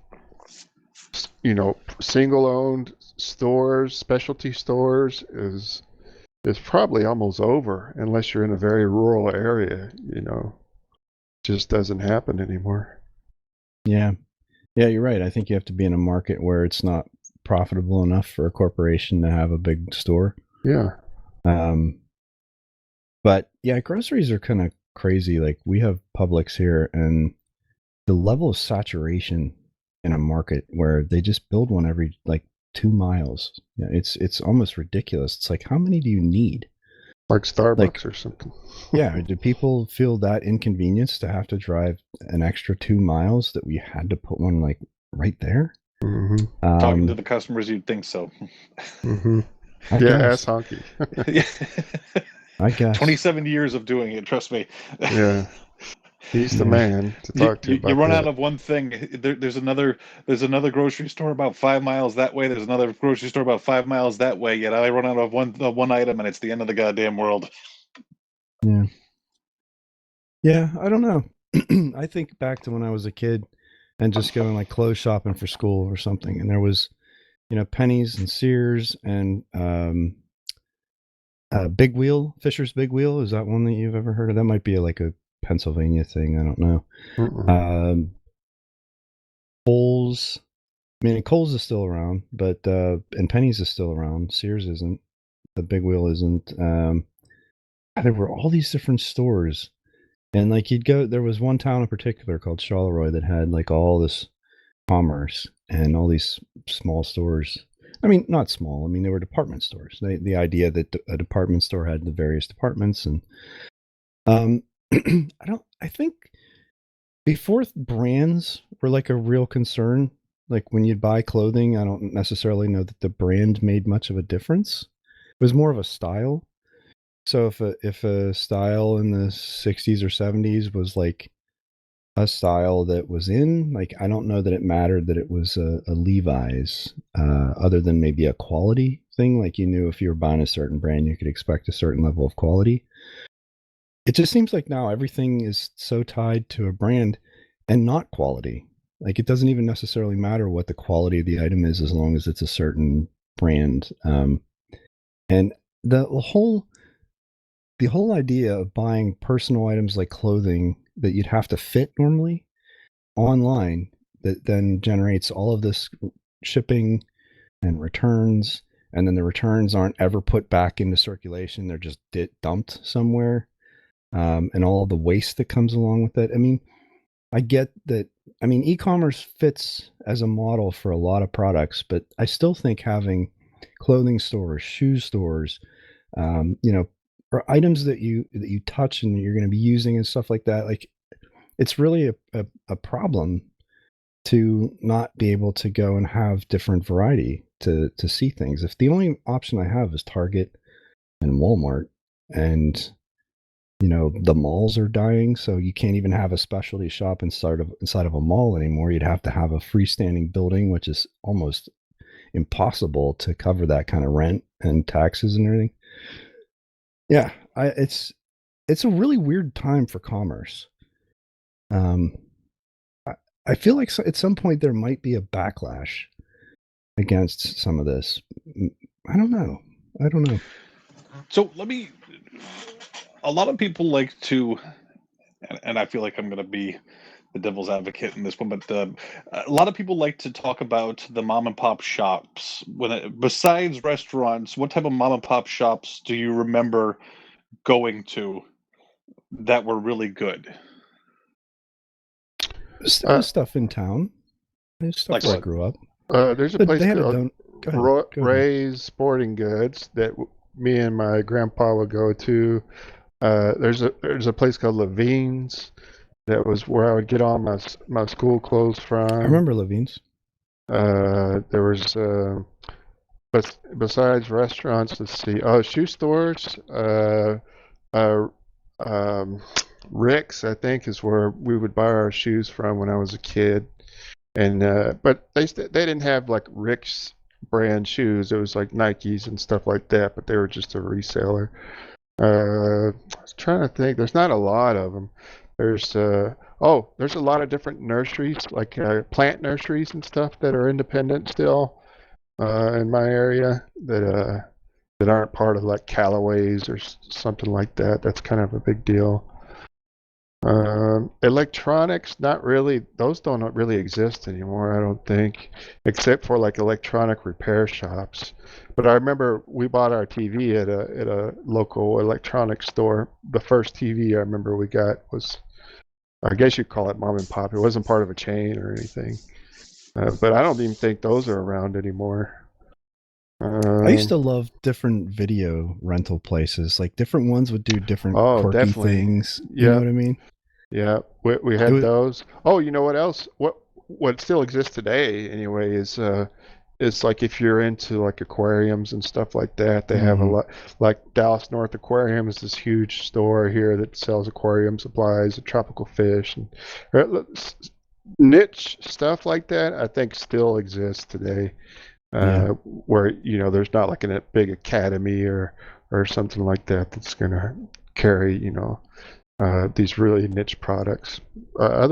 Pet stores too, like standard pet stores. We have an Odyssey Pets behind me where I live. It's an independent store, and they sell organic dog treats and cat treats and clothes you can put on your pets and things like that that you're not going to find at Petco or whatever. Clothing, I'm not sure if that still exists. Like I said, when I was a kid, it did, but I can't think of, unless it's like a boutique, like one of these specialty stores that does handmade clothing or tailored to fit or something like that. It's probably not going to find it. So, did you ever go to a mom and pop clothing store? Yeah. When I was a kid. Used to. But I can't. But that would sell. They put an ad in the Sunday paper, and we go to like the Buckner Town Square, which was in Southeast Dallas, and get all my clothes there, and then we'd eat at the Mexican restaurant next door afterwards and stuff, and like get my shoes at Rick's for school and stuff like that, and that's in a pretty major city too. It's not a rural area, but all that's just gone now. None of that exists. I think I've always gone to somewhere like a Bradley's or a Marshall's or something that's like I don't know, like a chain store. I don't think I've ever been to like a mom and pop clothing store. Yeah. We didn't have a lot of money. Did you guys have Gabriel Brothers? No. That must have been a regional thing too. It was all seconds, not secondhand, but like seconds where it wasn't like perfect. Yeah, so it was, you could get your starter jacket. You remember when those were hot? Mm-hmm. Oh yeah. I don't know if you could get your starter jackets for like half price and stuff. That still sounds like a chain, not necessarily a mom and pop, right? They didn't have a lot of stores, so I mean, it was still. I still would consider a small business to be, let's say, less than 10 stores. Yeah, because I think it's fair. I would say it's fair if somebody had 3 or 4 stores. That's still a small business, technically. You know what I mean? Those still exist too.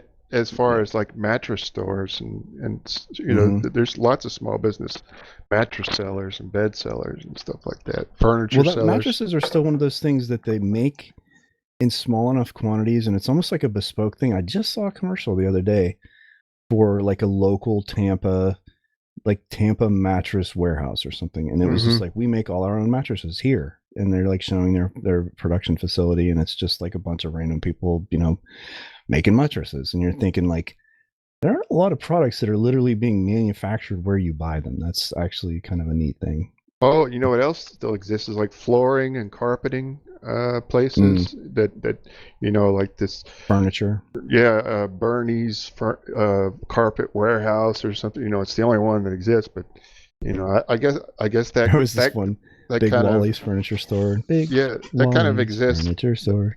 That kind service selection and a whole lot more. Everything had a jingle. I got my daughter into watching old commercials, and it's so funny where like in the 70s and 80s, like everything had to have a jingle.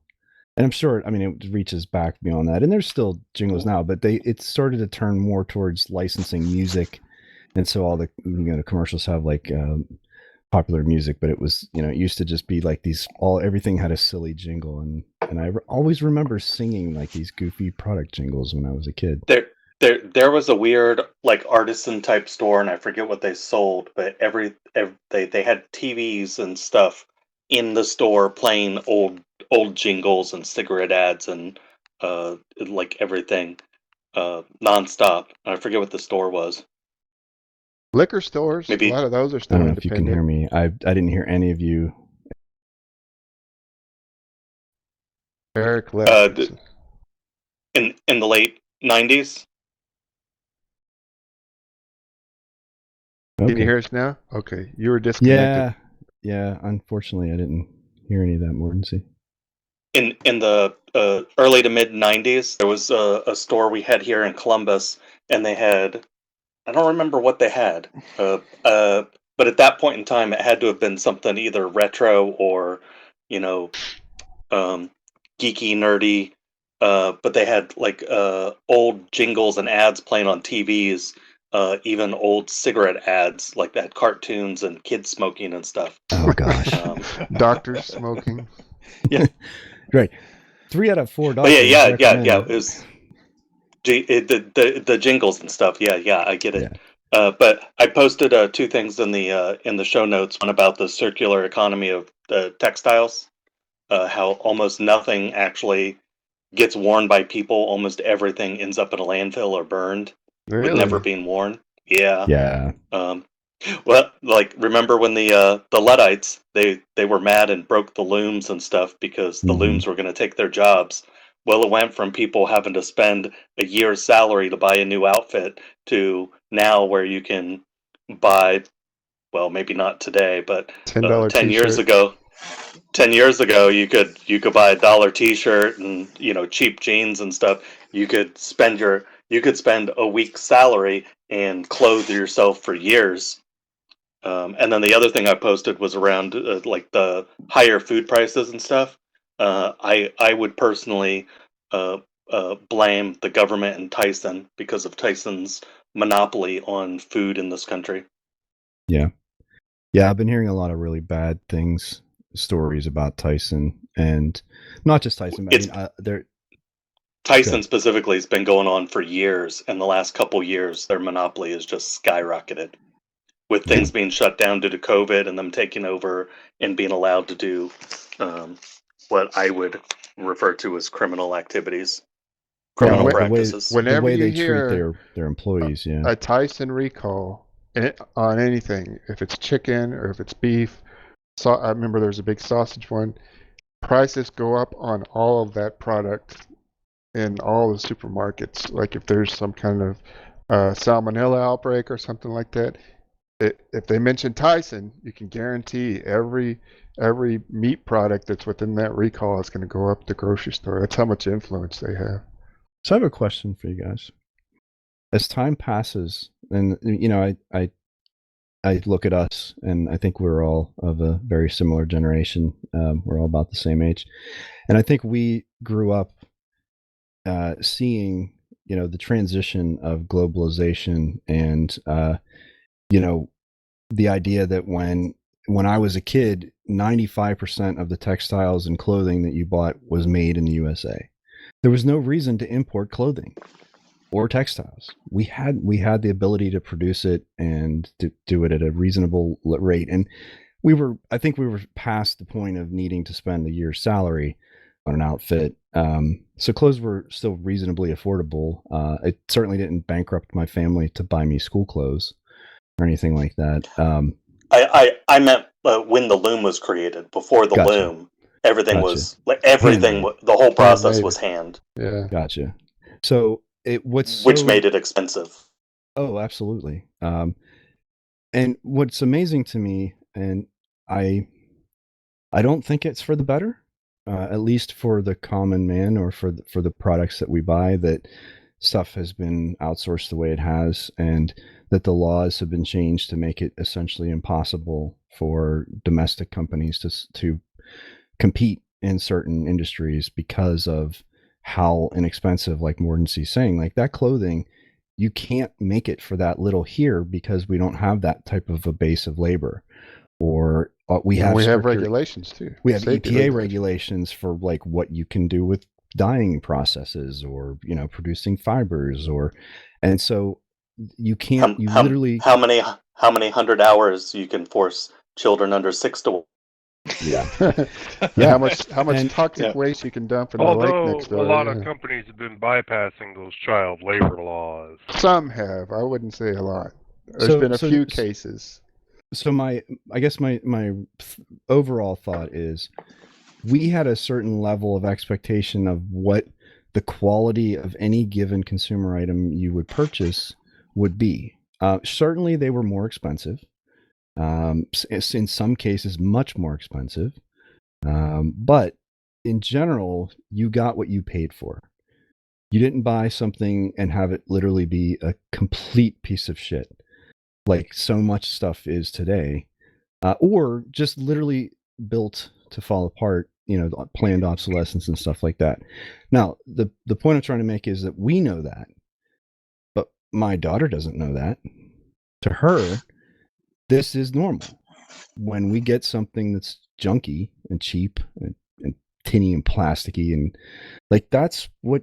So their level of expectation is that is quality. That is the level of quality to expect out of a general consumer item. And if they want something better, they're going to have to pay much more than what I think you should reasonably expect to have to pay, because it's generally going to have to be a manufacturer that has been able to produce a product, without worrying about someone ripping them off, or being able to protect, their patents and their intellectual property, meaning they probably didn't manufacture it in China because it's so easy for them to completely undermine, and rip off products. I guess the point is that like the world has slid to that level, and like I just don't ever see it changing. Like what could possibly... there's two sides to that. I mean, I remember like when I say we bought that first TV, it was an RCA. It was huge. I mean, the actual size of TV, not the size of the screen. I think maybe 17-inch screen or something, but the actual TV was freaking giant, and it had to cost at least a month's salary, maybe 2 months' salary. Yeah, it was a major piece of furniture. In the middle. You not only used it as a TV, it was also practically a table, like a buffet. So that's the trade-off. It's like you had to pay that much to actually own a TV, where now you can go to Walmart and get a Vizio for $200 that's like 40 to 50 inches big, And I agree, the quality is not as good, but at least the common man can afford to own these products, So I think there's two sides to that. There's one that I can just go and buy a microwave if I want, whereas when my grandma bought a microwave, that was like Adjusted for inflation, probably $1,500 to a couple $1,000. You know. Think So about your that first computers. And was first it 15 computers especially, yeah. And the microwave was a 15-year purchase. Yep, exactly. 30. Can I break in here? Yeah, go Absolutely. Gentlemen, I've been following somebody called Peter Zehan on YouTube. The thing that we got used to of buying everything out of China,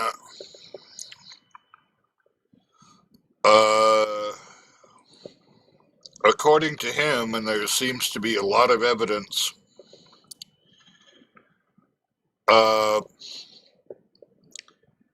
the international trade that we think is normal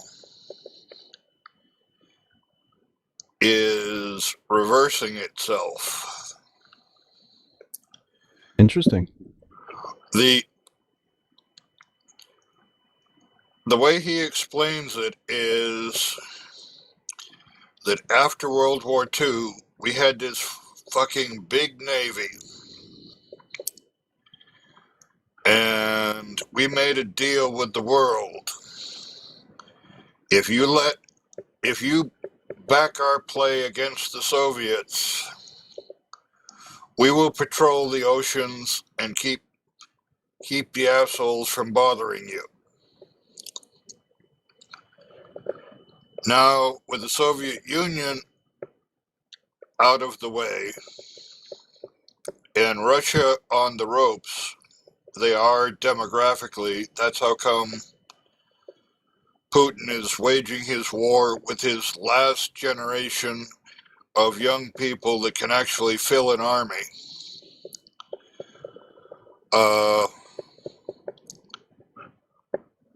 The Navy we have now is designed to rip up countries. It's not designed to patrol the global seaways.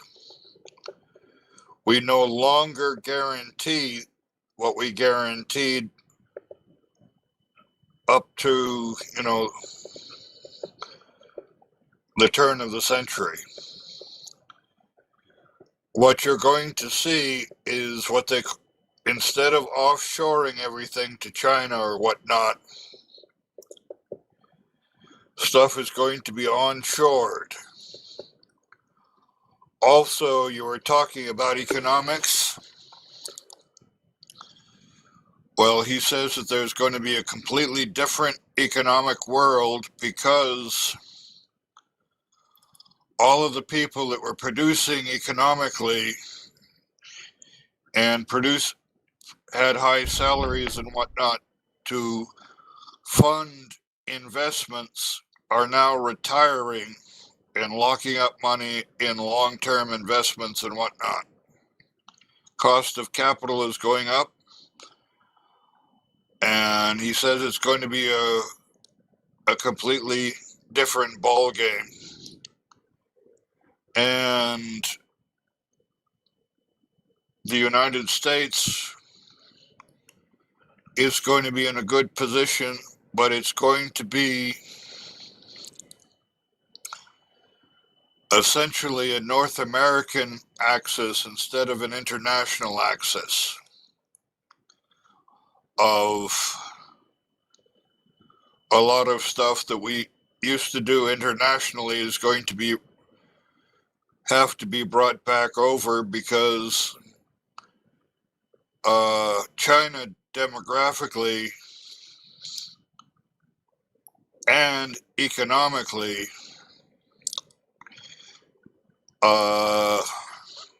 is going into the toilet. Their population is aging rapidly, beyond productive. Their productive youth are not seeing the rewards of actually working, so they're retiring on the job if they have a job.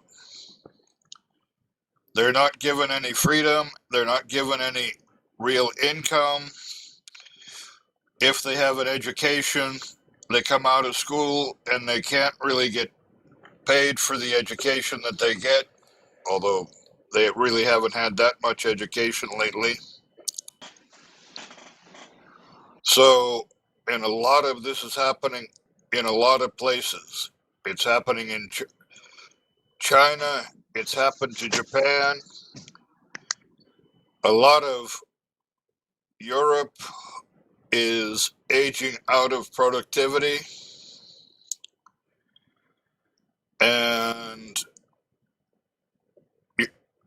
those of you who have kids, they're going to be in a completely different and economically tighter environment for the next 20, 30 years because, among other things, our country has not been producing young people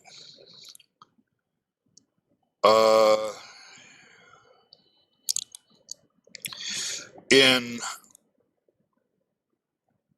enough to fill positions, and a lot of the basic supportive jobs, people are retiring out of them and they're not taking them up. Hell, a lot of the vocational stuff was pulled out of our high schools and whatnot. So you're going to find your basic trades that keep things going are going to be starved for manpower or for personnel. So the world that your kids are going into is going to be completely different than the one we're used to. Although if you've tried to call a plumber lately, you probably have some idea what it's like. See, I'm not sure about that last part though. So the tech schools around here, because that focus more towards those vocations and whatnot, have gotten, at least in my area, you basically have to apply for them. I remember back when I was a kid, the tech schools were, a lot of the burnouts and the stoners who didn't want to go into actual, were headed towards college or just going to get a job somewhere.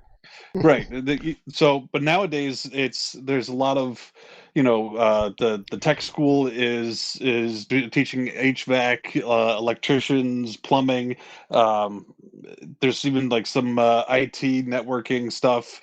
There's a lot of them that do like culinary arts, which I think is the most waste of time at a tech school. But there's a waiting list to get at the tech schools around here. Now, how much they're doing afterwards, I'm not exactly sure, but I mean, there's a lot of people who are looking to get into these things because that's how you actually get a job, is because you go to the tech school, you do an actual internship and an actual vocation afterwards. I keep telling my wife that my kids aren't going to high school. They're going to go to one of the tech schools around here. That way they can actually get a job afterwards, as opposed to going to high school and then trying to go to a college and paying for a degree that they're not going to do anything with. It's basically getting a degree is just a piece of paper saying that, hey, you spent all this money on doing something, as opposed to going to a vocational school and you learning how to do the job that you're going to do, and then going straight into that job and then making money doing that job. So they're not even going to high school? I don't want to push them into high school, no. Really? So you won't even send your kids to high school? The tech school is a high school. Oh, it's a vocational high school. It's vocational high school. Okay.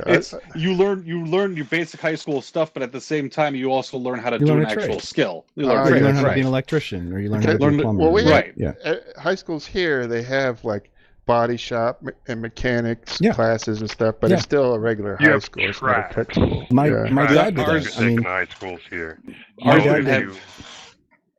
Sorry. Go ahead. If you want to do computer science, or you want to do well, basically almost anything, nursing or being a mechanic or anything else, but you have to get the right high school that has the right tracks that you want. And but they're just regular high schools, though, right, Joe? Yeah, they're regular high schools. Not actually tech schools. Yeah. Well, and some high schools don't have that, so it's not one school. So, like, my dad went to a small public school, but then in the afternoon he went to vocational school, which was a separate school, but that serviced multiple communities, multiple schools. And in that way, then they could have a stronger program. Instead of having to like focus on one thing, they could focus on several because they'd have enough candidates from all these different schools. He did auto body, and that's what he did for a living. Like, he came out of high school and he got a job right away. No extra training, no nothing. He knew what he was doing and he went right into it.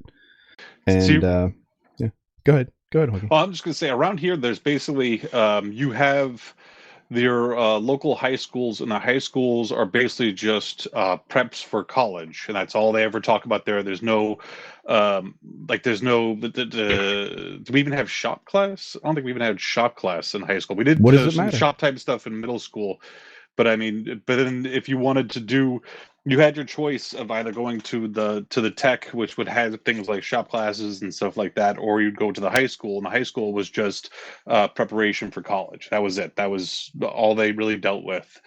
So you basically chose one of the. You basically choose one or the other. So Yeah, Here you go to the school that you live in the district of, unless you have a special exception or exemption to go to a different school. But whatever district you're in, that's the school you go to. That's true for me too. But even the elementary or the middle school that my daughter's in, they have 3 tracks. Yeah, see, that's what me and Joe were talking about. That now some of these schools have tracks, but we don't have like a special high school that's just a tech school, you know. No, but they have the same thing here, where is if there's like a vocational school where you could be in high school and go there as part of your classes, because it's just considered credit instead of you taking physical, PE or whatever sort of elective. Yeah, like you could go use that time to learn something. You guys seen that thing that Mike Rowe does, where basically he's trying to get people to like realize not everybody in the world needs to go to college, and like we need plumbers and tradesmen, and they're good jobs, and like you can make a lot of money and be secure and fulfilled with what you do, and I have a lot of respect for that. In a lot of ways, my IT career, I felt a lot like a tradesman. Like I just felt like I was fixing pipes or fixing, I don't know, carpentry or whatever. Like it was a skill that I had. I had to keep up with it. I had to learn about the new things, the new materials. Let me think about being a builder. You have to learn about the new materials and the new, techniques and technologies and laws and statutes and, zoning. I mean, you have to have that amount of sort of ongoing education. And that's kind of how I felt with certificates and, and it made me realize, like, I had started going to college. I went for 3 semesters and I just did terribly because it was right after high school. I didn't want to do it. My family forced me to do it because it's not like they held a gun to my head, but there was this expectation that that's what I was going to do, that I was going to go to college. And like, it just wasn't for me. But IT was great. And it wasn't because I wasn't smart. I mean, I was able to have a very robust career in IT. I just didn't want to go through that sort of college process and come out the other side with a degree and I've heard so many millennials, and my family members included, that are so disillusioned with the entire collegiate process of the economics of it, the value of what you get for what you spend, it's a hollow system in a lot of ways. And I think there's really sort of a pushback on that, where, what are we getting for this time and money we spend? And so many people. No, I remember seeing some of the statistics in the past on. Sorry. I wasn't trying to cut you off. Go ahead. I remember seeing some of the statistics in the past of exactly what you were talking about, where the amount of money that you spend on college over the long term with a loan, paying it back, all that jazz, is roughly equivalent to the difference in the amount of money that you bring in over a lifetime. Yeah, my doctor, she just turned 40, and she's a doctor, and she's still paying off her student loans. It's not like Yeah. she's living extravagantly either. I mean, she's just married and has a kid, and 40 years old, still paying off student loans as a doctor. You know, it's crazy. But do you want to talk tech real quick before? Well, Tech. What is that? Before you go on, on the topic of the degrees being worthless and stuff like that, the governor of Minnesota just dropped the college degree requirement for most of the state jobs. Oh, good. You know, licensing is another thing that. Well, I don't want to get into it. I want to get into tech. This is supposed to be the Linux Lugcast. So anyway, we've completely derailed from that. I know. Completely. But I want to bring up this because it's been a hot button on the Fediverse lately. There's a new app called GrayJ. Have y'all heard of this? I'll put it in the show notes.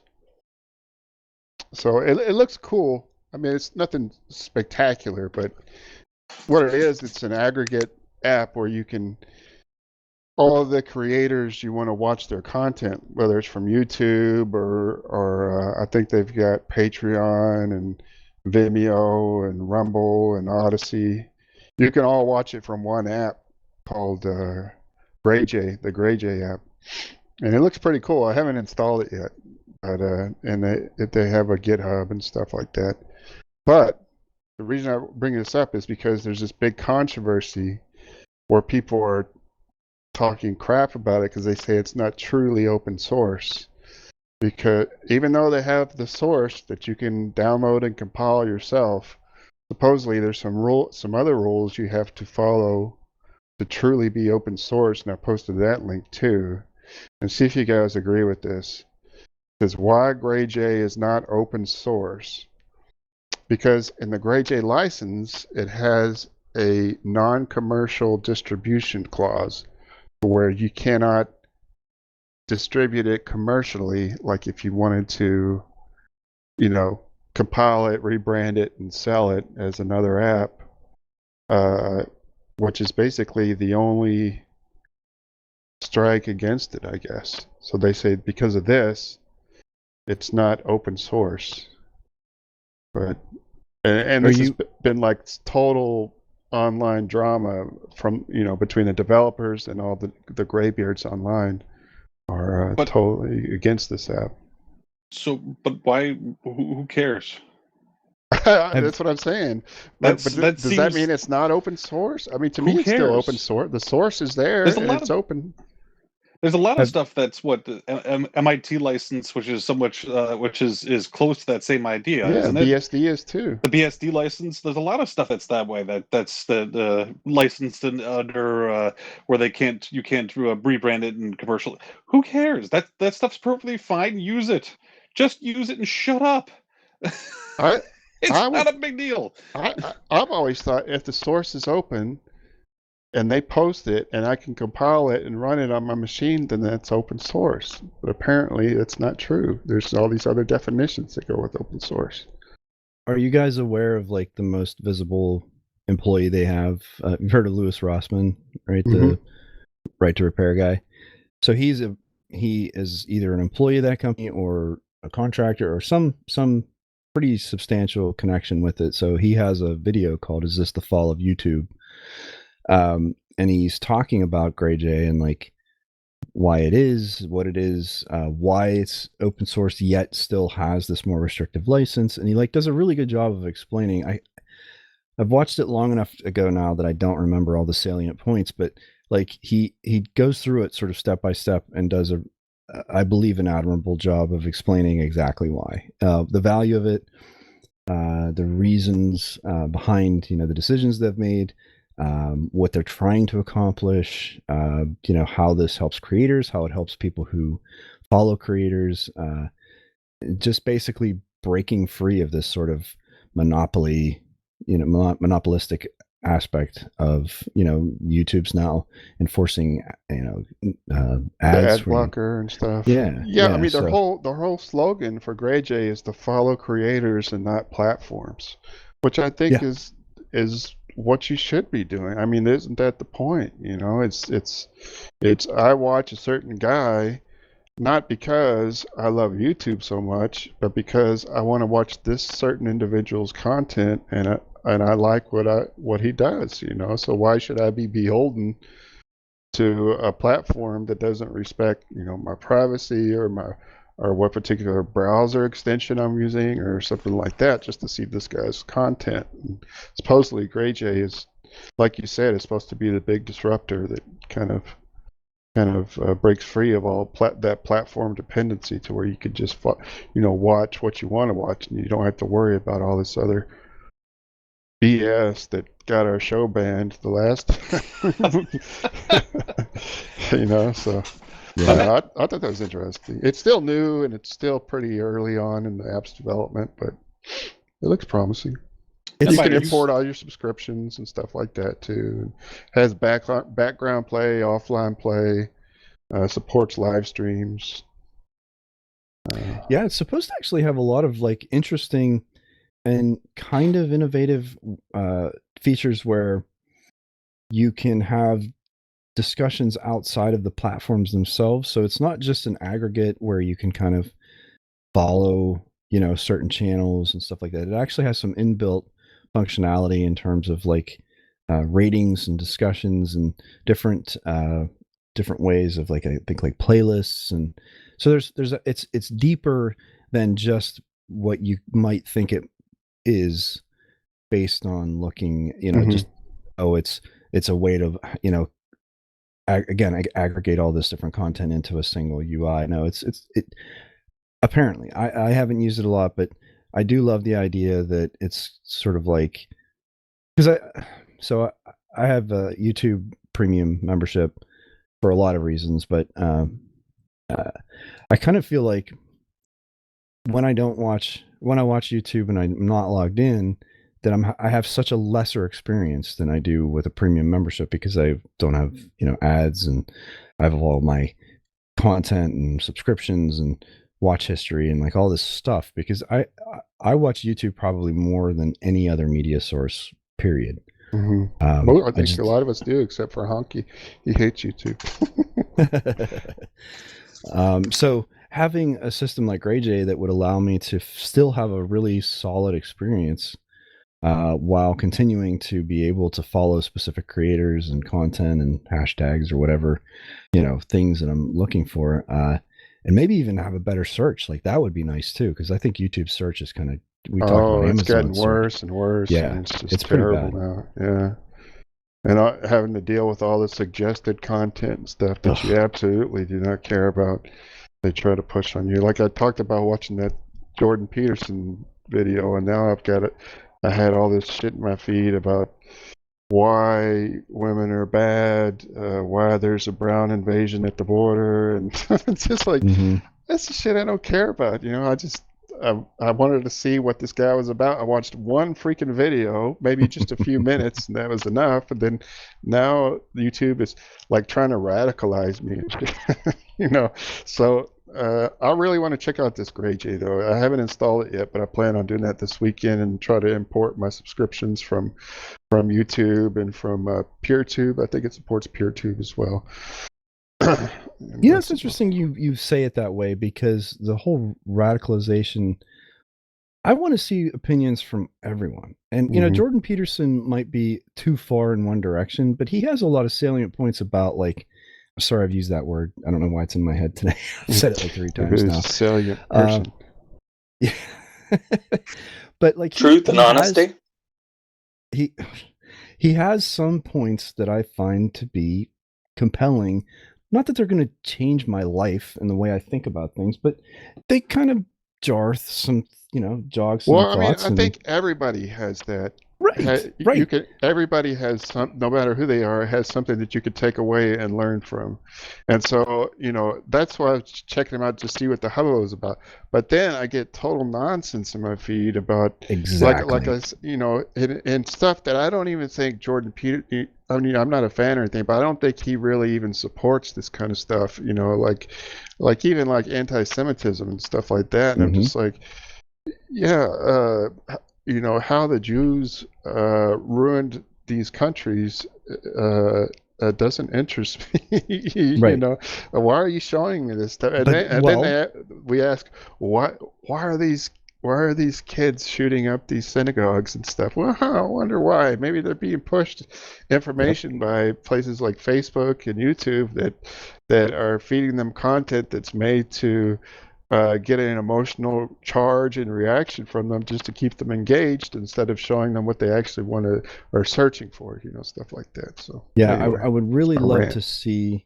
No, it's not a rant. It's a reality, and I mean that's the thing. Like, especially younger people with the need to be entertained. This like dopamine thing with TikTok or YouTube Shorts or Instagram or whatever platform of choice they have, where short form content I think is very dangerous, because of the way it sort of worms its way in, and they just mindlessly sit and look at this stuff. I watch my daughter do it, and I'm just like, what are you doing? Mhm. Do you actually enjoy any of the stuff you've seen in the last 15 minutes?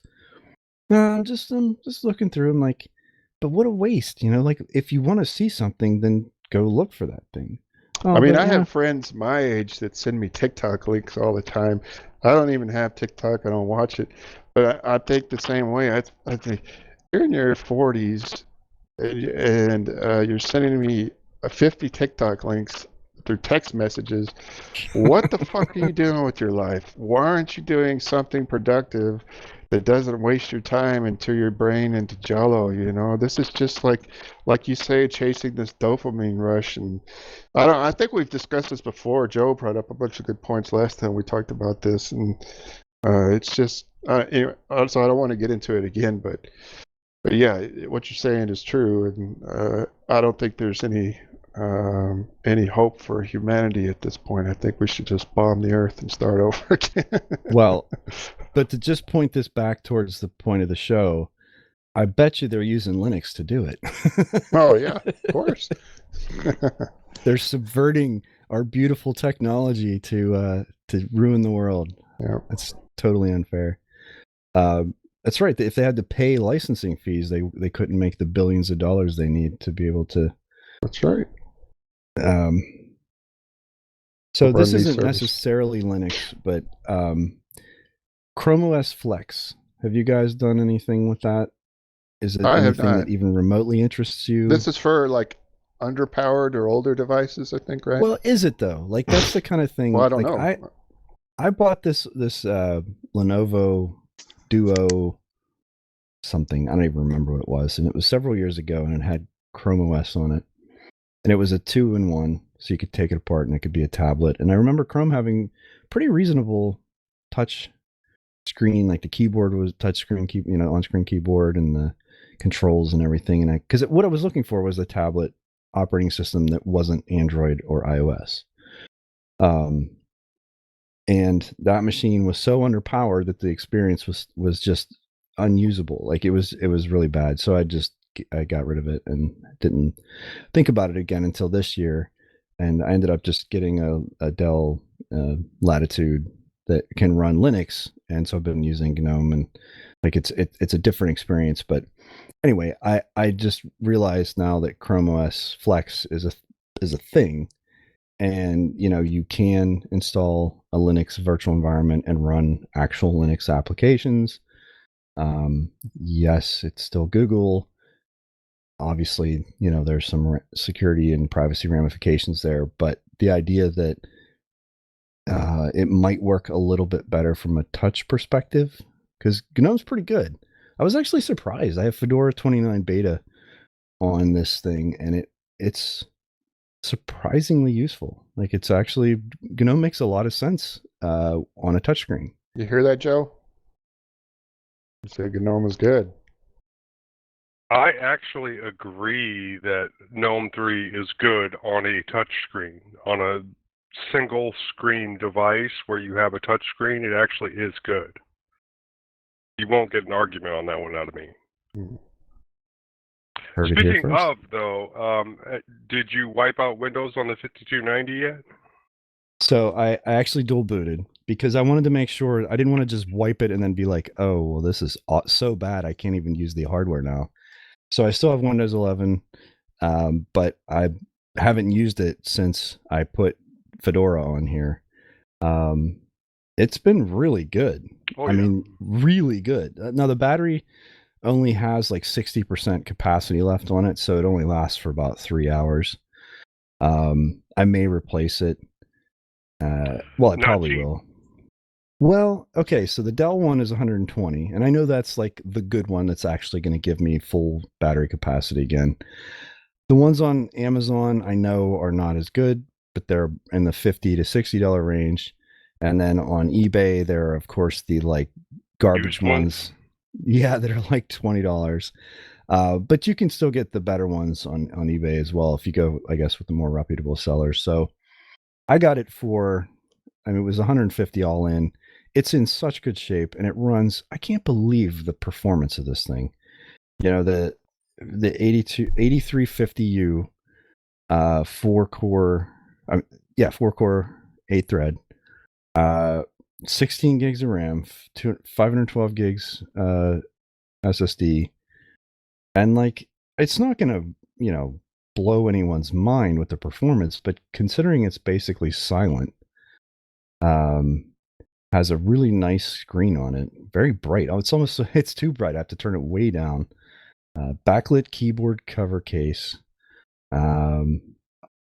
This thing came off of it, the company that sold this does hardware leasing.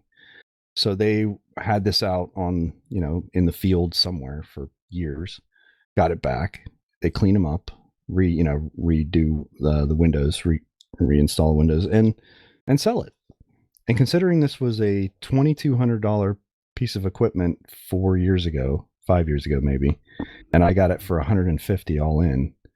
And really the only thing wrong with it is that the battery isn't brand new, which of course it wouldn't be, even if I had bought it brand new. Right. So even if I spent the 120, you're still only looking at 270 for like a really good tablet PC. Surface Pro. I mean, it's a pretty shameless Surface Pro ripoff. I mean, it's like there's almost no difference. But it costs a lot less.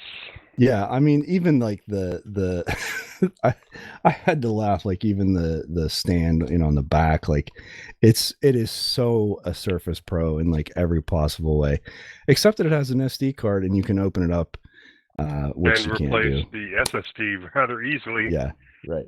Well, that's what I would have done instead of dual booting. Is I would have gotten a cheap M.2 and just swapped it if I wanted to maintain the Windows 11. I mentioned being in the hospital. I was there for a week. It came the day after. Actually, the day I went in the hospital, it came later that day. When my wife, I wasn't expecting to be in the hospital. They kind of admitted me. And so I had her bring it, the whole box and everything, the shipment. And so that's what I did to occupy myself while I was there, was playing around with this thing. So I didn't have spare parts on hand and stuff. I was just kind of like I said, I didn't want to be stuck away from home with it not even being functional. That's why I kind of shrunk the partition and just dual booted. But yeah, it's cool. I've had a lot of fun with it. There's a thing called Howdy, which is a Windows Hello like system or setup software, basically, that uses the IR camera to do face recognition, and it works really well. Like you can log in, and also it'll do like sudo prompts, which I love. You sudo, and then you see the thing blinking at you, and it's like recognized as Eric. Like, really, that's pretty cool. So is the camera working under Fedora? No, okay. Cameras don't work. And I knew that. It comes up with that like weird red black thing. Yeah, okay. Yep. Next question. Oh gosh. Now I forgot. I was going to ask. Oh, the charger. You have the official Dell 24-watt charger or whatever 45. it is. 45-watt charger. So they had a 35 and a 45. And the 45 charges it pretty darn fast. So probably about an hour from dead, which isn't bad. Yeah, it's nice. It has 2 USB-C ports and a USB-A port, headphone jack, SD card slot, like I said, and like it's such a usable piece of hardware.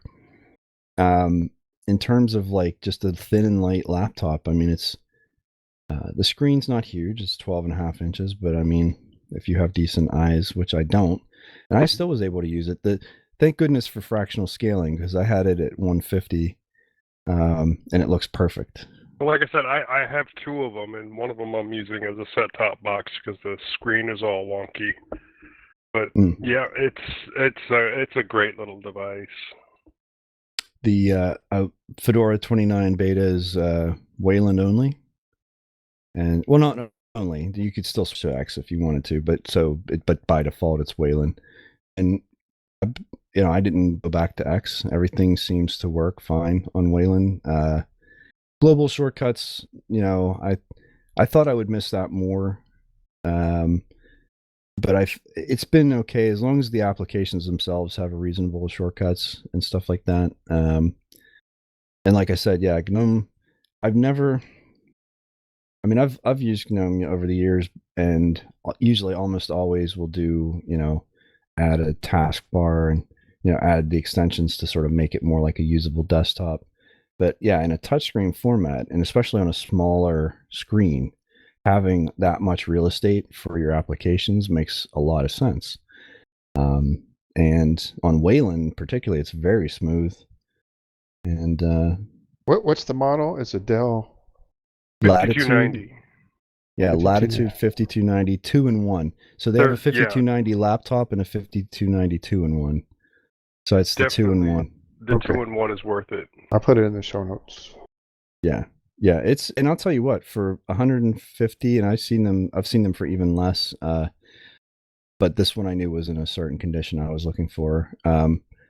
It's hard to beat. I mean, yeah, you do have to be careful when you're buying them, because it's really easy to get one that's from a company that did not unlock the BIOS when they sold it.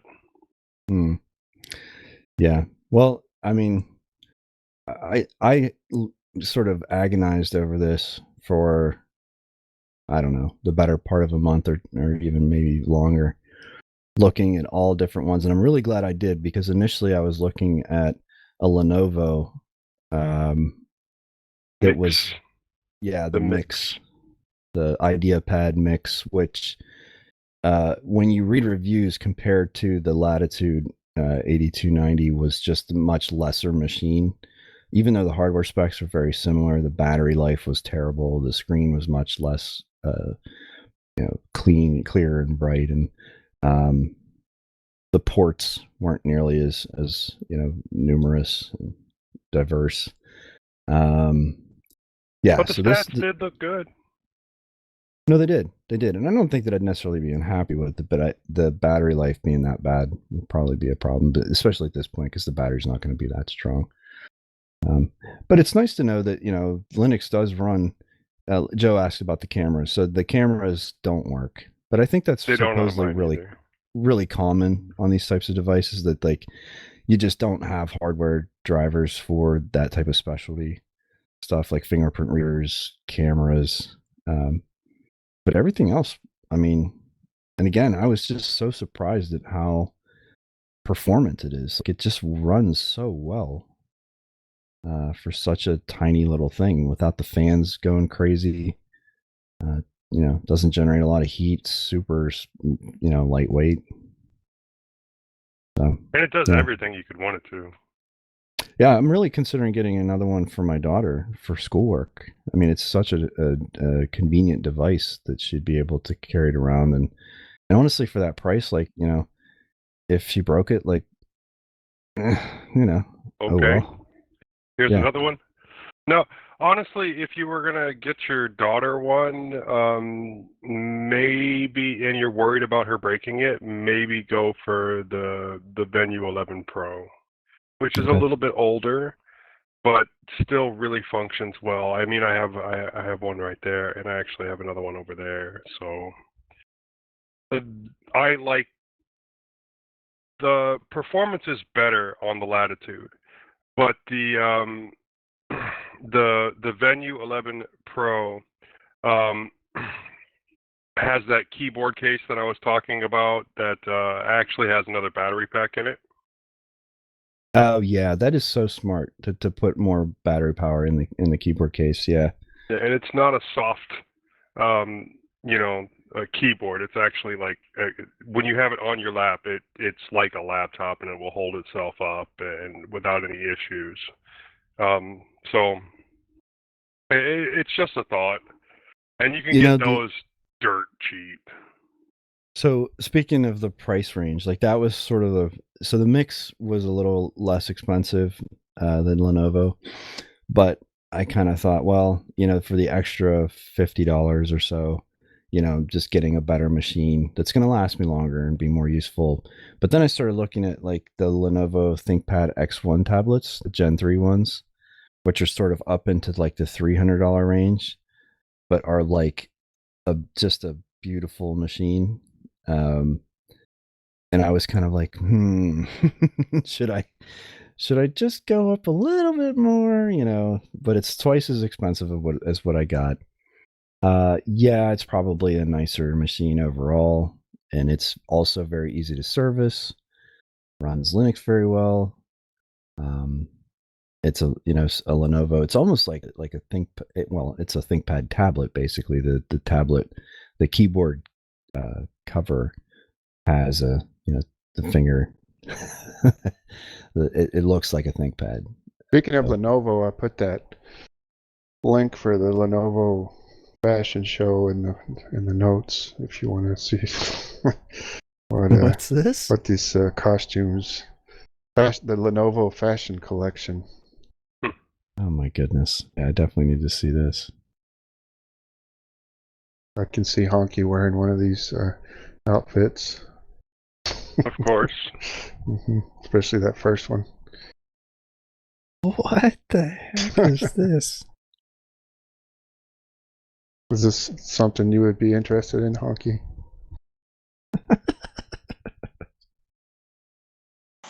Wait, is that a coat / hammock? Well, it looks like she's using it as a picnic blanket as well.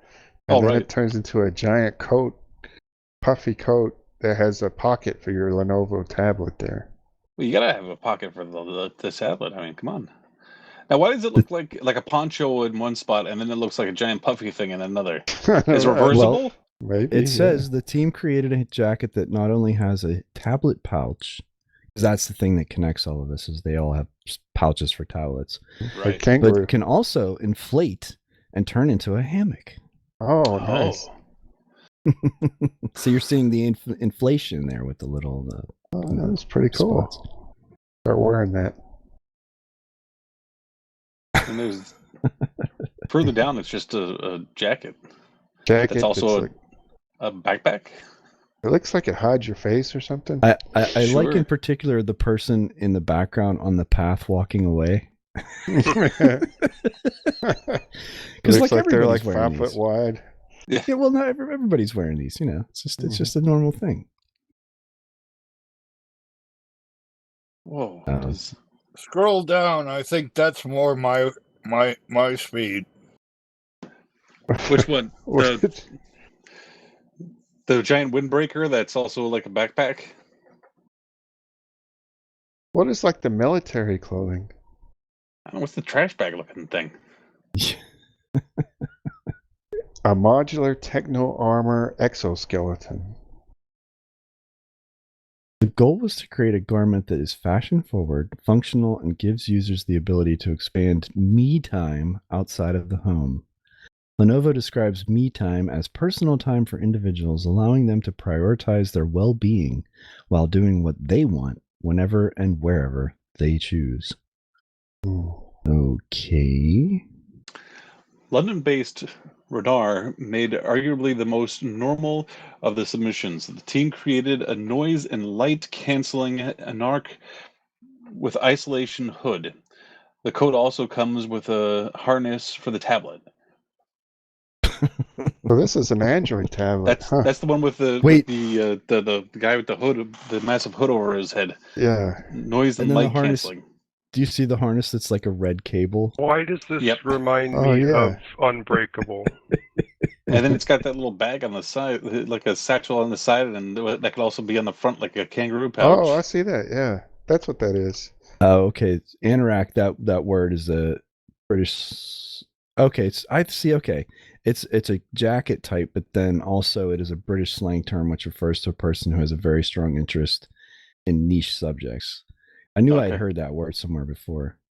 Sorry. And the one underneath it is just bizarre.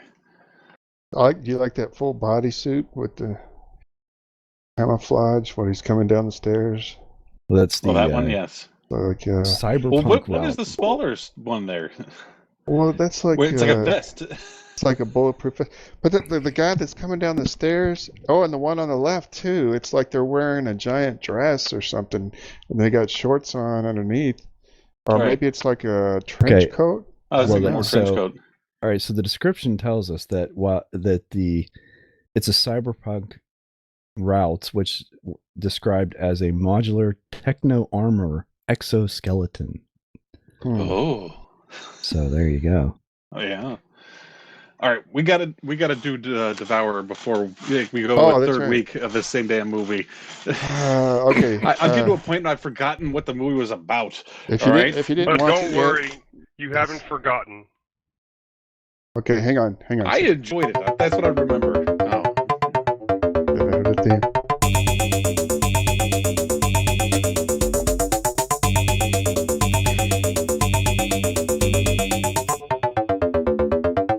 The Linux Lugcast. All right. So who put this on the list? You, Honky? I didn't put anything You on the keep list. trying to I don't defend think- it. That it's a tech I movie. just enjoyed it. Oh, I don't mean it's a As bad a movie, tech but movie? that it's a tech movie. Yeah, just because he works in a, he repaired a laptop or something. Which is still more tech than we've seen in other movies. Okay, you're not wrong on that one. Well, who put this on the list? Because they have to describe it. Did you do that, Mordancy? No. Well, Who knows how it got there? I didn't put it on there. Lovecraft, did you sneak in there and put that on there? It was not me. Well, It was one of those times probably where we were just searching through random movies and it vaguely looked like a tech one. Joe, you saw it most recently, I think, right? Probably. So why don't you go for it? Give us a So- synopsis. What is it? Jason Eccles? Mm-hmm. Yeah. So he's Soldier Boy, right? Yeah, Mhm. and he's the guy from Supernatural. Mm-hmm. Anyways, the movie opens up and he's talking about the waking hallucinations that he has. And that's just to give you an idea. He's, having a dream about killing a bobcat. Well, he actually killed the bobcat. And then going and helping a woman that attaches a snake to his neck and rips his throat out. And then it's his 21st birthday, so he goes to a party, of course. And his friend signs him up for a game called The Pathway.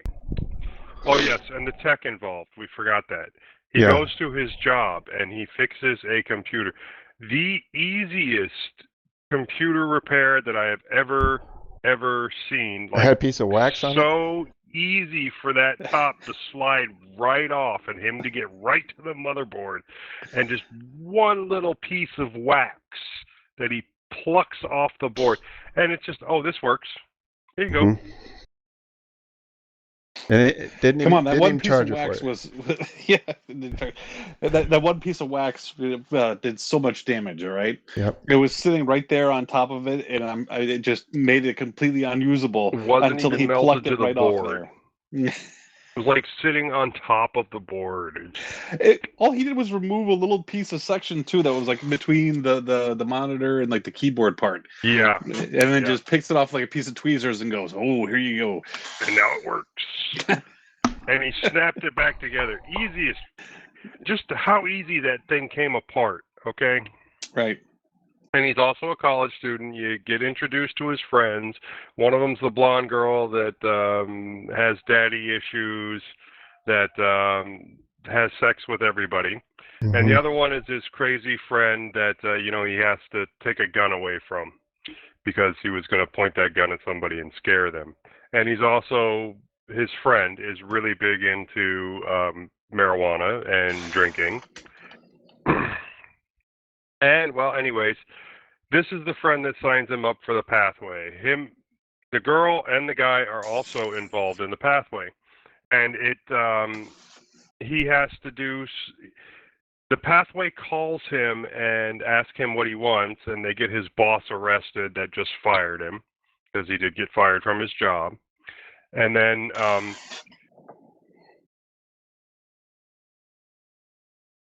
Bless you. And then, so now he's interacting with the pathway, and the pathway calls him and doesn't even ask him to do anything, if I remember right, but they keep calling him and like saying crazy crap to him and calling his friends and having them do things, including like the one girl to have sex with him. And you find out that his mom is in a care center because her back's broken. I think her back is broken.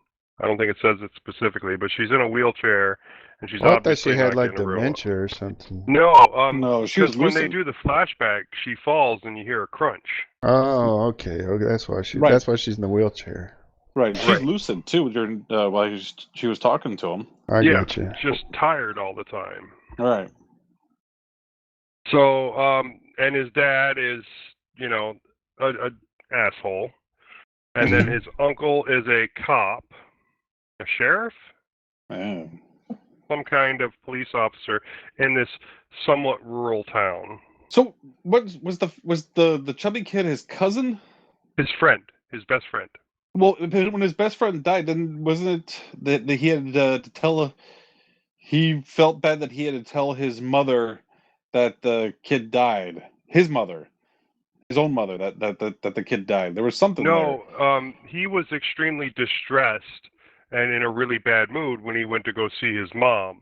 But his uncle about his friend dying. I think Honkey's talking about when his uncle asked him, "Do you want to tell her, about what happened?" Or right. But I think that was that guy's family, not his mom. I don't know. I thought that I couldn't tell whether the chubby friend was like his brother or was like a cousin some kind of family or member. Yeah, I thought they were. They kind of hinted that there was something for, since they were kids or something. Yeah, he's three definitely his best friend because later on he says, "I'm having the worst day of my life. My best friend died," or something like that. Right. So, anyways, continuing the story, how the guy dies is it shows this of him like getting the call from the pathway and needing to go and shoot this other guy and that guy's girlfriend. And then he stabs himself in both ears with pencils. Don't ask me how he does that. It doesn't show that part. It just shows him dead. Oh, and while this is going on, Jason Eccles is having those daytime hallucinations about killing people and about a giant demon woman that's the devil, the Satan.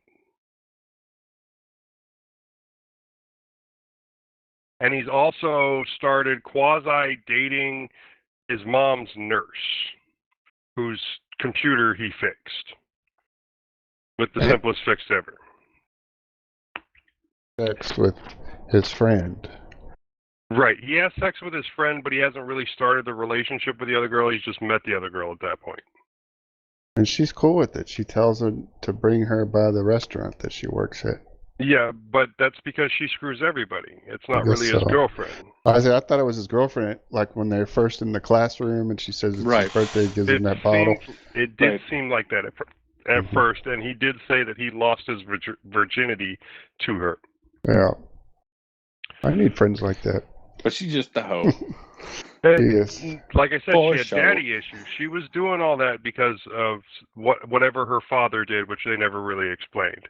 Right. Oh, right. So, she was a little broken in the head, and the pathway used that against her because one of her professors was trying to get in her pants in order for her to pass his class.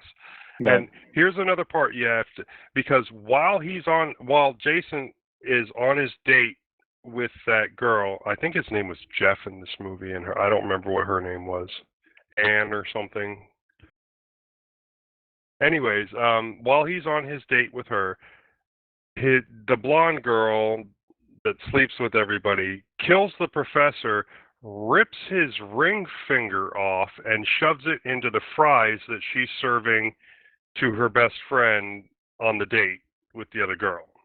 And they find it, and then they find the body, and she killed herself too. How did she kill herself? She also died. But I suddenly can't remember how she died. But she did die. Yeah. Or no, she mutilated herself, and then they took her to the hospital or something, and then something. I don't think. I just remember the one, his friend, like stuck pencils in his ears or something after killing the guy and his girlfriend. And she hurt herself as well, right? Yeah, I thought she did, but I don't remember how. Or was she just arrested for killing that guy? And mutilating herself. That's what I remember hearing, but then I remember him talking about her being dead or something. So, anyway, it's important details because there's no way he could have done that second crime of ripping off the dude's finger and shoving it in the French fries. And then he goes and talks to his uncle about what happened because the gun was the one that he had taken from his friend earlier and thrown in the lake. I'm trying to summarize this quicker, but I'm not thinking of where I can cut a corner here where it won't sound absolutely batshit crazy. Well, did you get to the part where he finds out who his parents are yet, or his Not dad? yet. No, that's the very end. That's coming up. Right. His uncle is the cop. And says he has to go because they go out to his house, and then he says, "I have to go check on something. Stay here." And then he goes driving off, and then dies in a car accident that was supposedly caused. And you see this in one of the visions that Jason has because of his daytime hallucinations, caused by the demon. And then gets a tree branch through one ear, through the brain, and out the other ear. And then Jason has this premonition, and him and his nurse girlfriend that was making out on the couch get in the truck and go find the uncle, and there's much screaming involved because emotion. More appearances of the demon, and then at one point he got a tattoo, which led him to Satanists. And then that Satanist led him to another Satanist, which led him to a very, very rich Satanist that kidnapped him and told him that he's the son of the devil and he needs to blah, blah, blah, blah, blah. And then Jason spazzes, throws this guy off a balcony into a pool and breaks his neck, and then starts having flashbacks about his parents. His real parents finding him in a cabin in the woods being born from the devil. Okay, and so now he knows his real parent is the devil and whoever else. I don't frickin' know. And then he keeps running again, and he finds a scenario that he had in his dream. Did you mention his girlfriend was working with or her quote-unquote girlfriend was working with the devil guy? Yeah. His girlfriend was the devil. Yeah. And his mom. And his mom. Because he shows up at a cabin, and that scenario from the beginning where he sees the woman on the ground in his hallucination, same thing is kind of playing out, except this time there's a bathrobe instead of the woman being naked. And he doesn't fall for it, and the woman gets up, and it looks like an older version of his girlfriend, essentially, and then de-ages herself to look like his girlfriend with short hair for some reason. And then, yes, it's his mom, blah, blah, blah, blah, blah. and she tries to make out with him, drags him outside, shows him his foster parents. They're both hanging? dead, hanging from a tree, bleeding out into a cup, and tries to get him to drink the cup. And he's like, no, screw this, and tries to stab her with a femur. Pretty sure it was a femur. Mm-hmm. Bone. Yeah. And he succeeds in stabbing her, but then she turns into the demon, and then she forces him to drink the blood, and he passes out, and when he wakes up, he's being arrested by a cop. For supposedly killing all those people. For killing his parents and the woman that he stabbed. And he's like, did I hallucinate this and do all of this? Was it all me? And then roll credits. Which, yeah, that's annoying because there were certain points where it literally could not have been him. Most especially with the blonde girl killing the professor and ripping off his finger and shoving it in the French fries. He could not have done that and have the continuity of the movie maintained. Now, the rest of it, you could say he was hallucinating or crazy and it was all delusions, but that part specifically, I don't see how he could have done and there be any continuity. So, do you think the movie meant to say that this is all a dream, or that they didn't know and left that up to the viewer, or what? I think it was left up to the viewer on that one. Yeah. Like, and he was supposed to be forced into a position where he thought he was crazy. So that maybe the pathway didn't even exist, and this was all, I don't know. I mean, it's very... Because he did try to hack the pathway site and couldn't get back to it, and he tried to have someone else track it down, which is what his uncle, I believe, was going to go do when he got in the vehicle and died. And then, no pathway. But I kind of think that well, I don't know. Like a good movie would have left you clues throughout the movie that if you went back and watched it again, you could say, oh, he really did do these things. You know, like for example, say The Sixth Sense, you know, when they at the very end, you find out he's been dead, and then if you go back and look at points in the movie, you realize, oh yeah, he really wasn't there during these situations. Like, this movie doesn't have anything like that you could.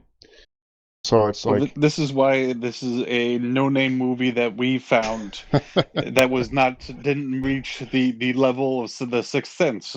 Yeah, well, that's true. This had the guy from Supernatural in it, not Bruce Willis. It was not done by M. Night Shyamalan. Yeah, I would say this is not a good movie, but I was entertained. And I wasn't bored, I will say that, because there's a bunch of really freaky shit going on. But they just didn't tie it together well. You know, they left you this very, very lazy ending where you don't, know if it's real or what. But there's no clues throughout the movie that point you in any kind of direction.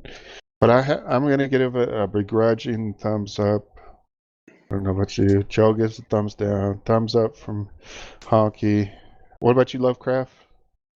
I was a little bit disjointed. I was kind of hoping to see a little bit more of the game, like maybe something like what Brain Scan did, where they went back to the game a couple of times. But it wasn't the worst movie I've ever seen. I'm going to give it a thumbs up. Okay. And it did have gratuitous nudity. It did have boobs. Yes, big plus for nudity.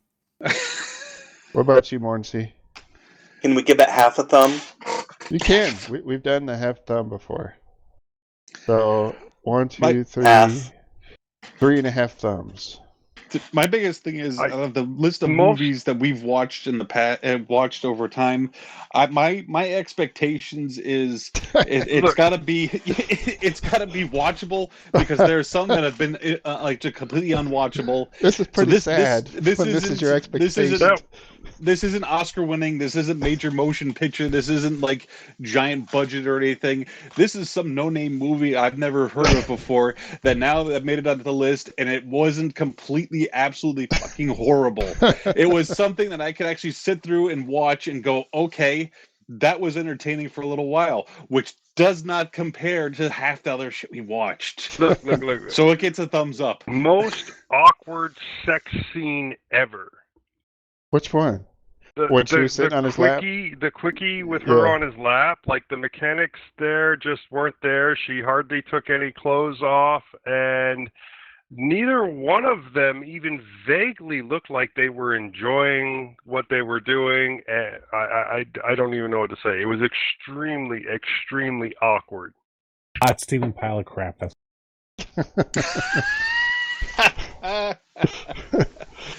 It was better than Soldiers. Universal Soldiers. Well, now this can't keep being the yardstick we compare everything against, because they don't get much worse than that. We have Soldiers. We have what was that other Gunhead? Gunhead. Look, I would rather rewatch Robotrix. Well, that was entertaining though. That was a fun movie. This is in my opinion a step above Robotrix. Really? All right. You thought this was better than Robotrix? But it's a step above. All right. It's not a big step, but it's a step above. Like I I might actually watch this again. There's a good chance I'm not going to watch Robotrix ever again. I would watch it again with friends, not with myself. With friends? Yeah. You would watch Robotrix with friends? Yeah, of course. It's a goofy, funny movie, and I'd watch it, but I wouldn't watch this again. But the bar is so low, like Honkey was saying, if it's even watchable, it gets a thumbs up now. So this kind of shows you where we're at. We are running at a low bar here. Yeah. Well, I've got the next movie queued up. If you guys want to, let me get the drum roll. Go for it.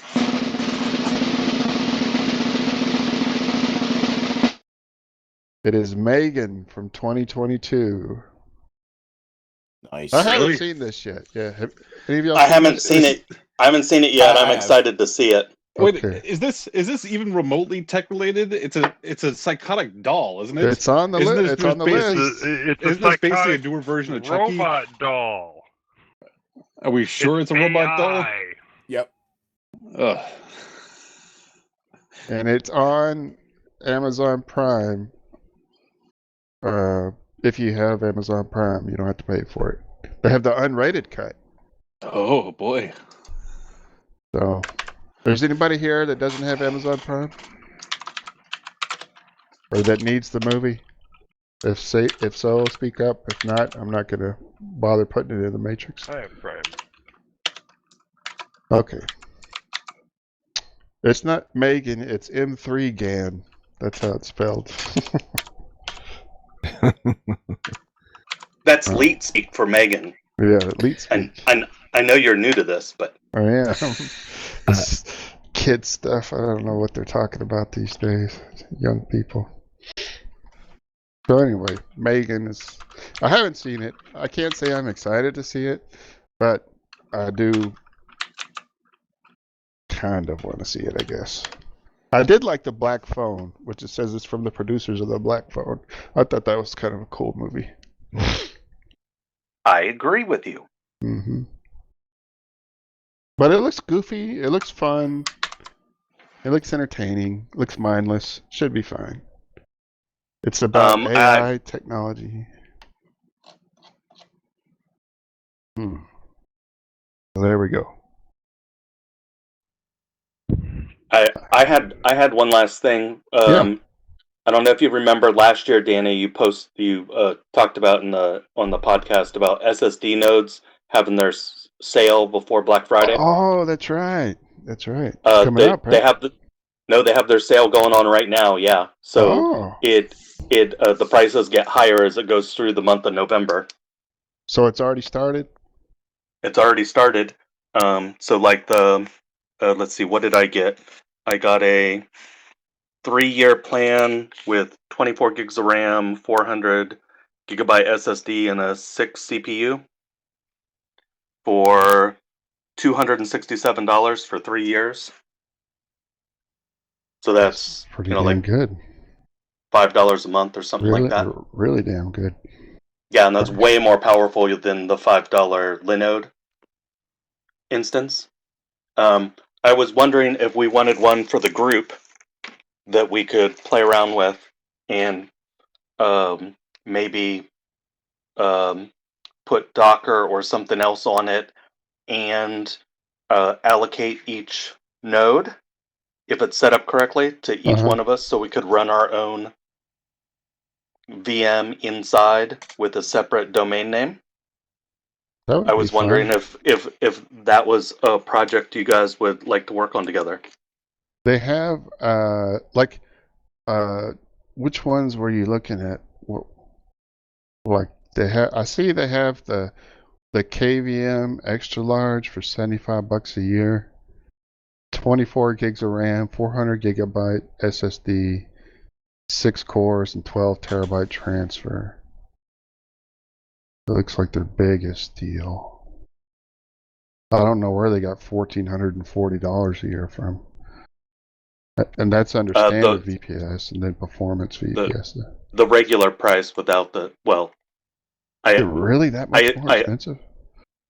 If you get one from somebody else, yeah, if you're not a sale price. So some of these, like for that size, you're talking $100 to $1,000 somewhere else. Now, after a year, what happened to your price? Did it go up or what? No, it was for 3 years. Oh, okay, I got you. That was the total price. 3 years was $200 and some dollars. And let me look at the billing. I have mine up. See if it says what the renewal is. I thought they said something about it renewing at the same price. Really? But I don't remember. That was a year ago.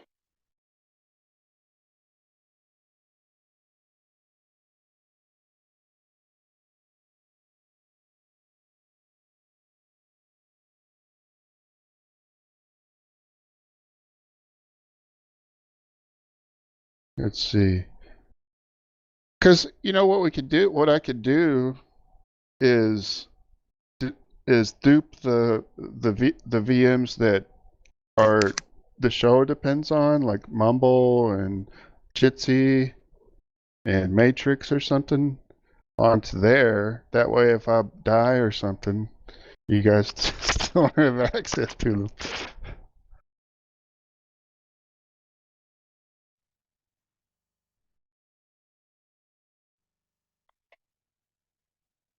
It would be a fun project. So they have standard VPS and then they have performance VPS. I'm looking at the difference now. So the performance one is almost double on everything. Yeah, it is. The RAM, the NVMe.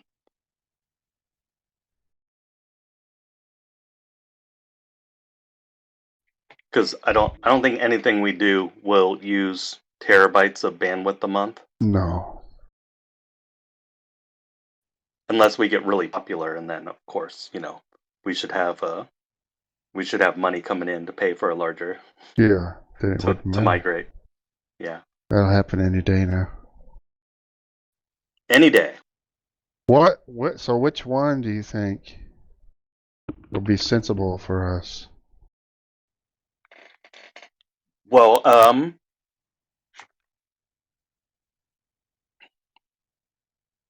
don't know. How many things do you think we could run on the KVM extra large with 24 gigs of RAM? How many people? How many Docker containers? How many instances? Well, quite a bit. It depends. For an LXC, like for Jitsi, would be like 1 gig of RAM. For a VM, a full-fledged VM, maybe 2 gigs of RAM.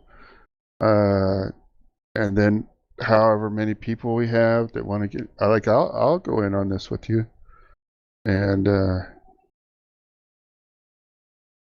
so, I mean, it just depends, and the CPU is not really that important. It's going to be just utilized when necessary. You know, it's More mainly the RAM and the storage. storage. Yeah.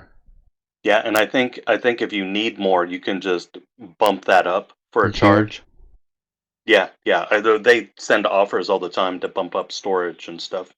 So do they have a 3-year deal like what you got, or how did that work?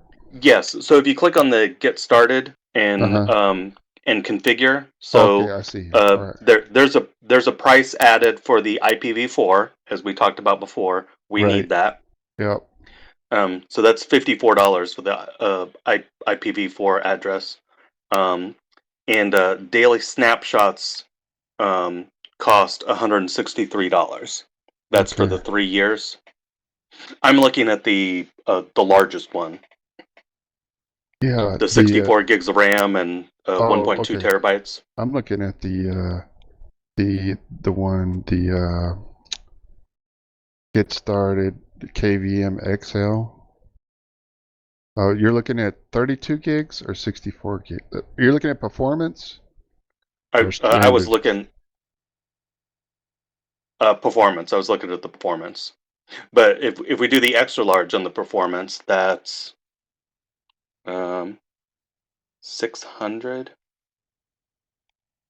Is that right? 145, because it's almost double the other one. I got you. Okay, 530 is the extra large performance for 3 years.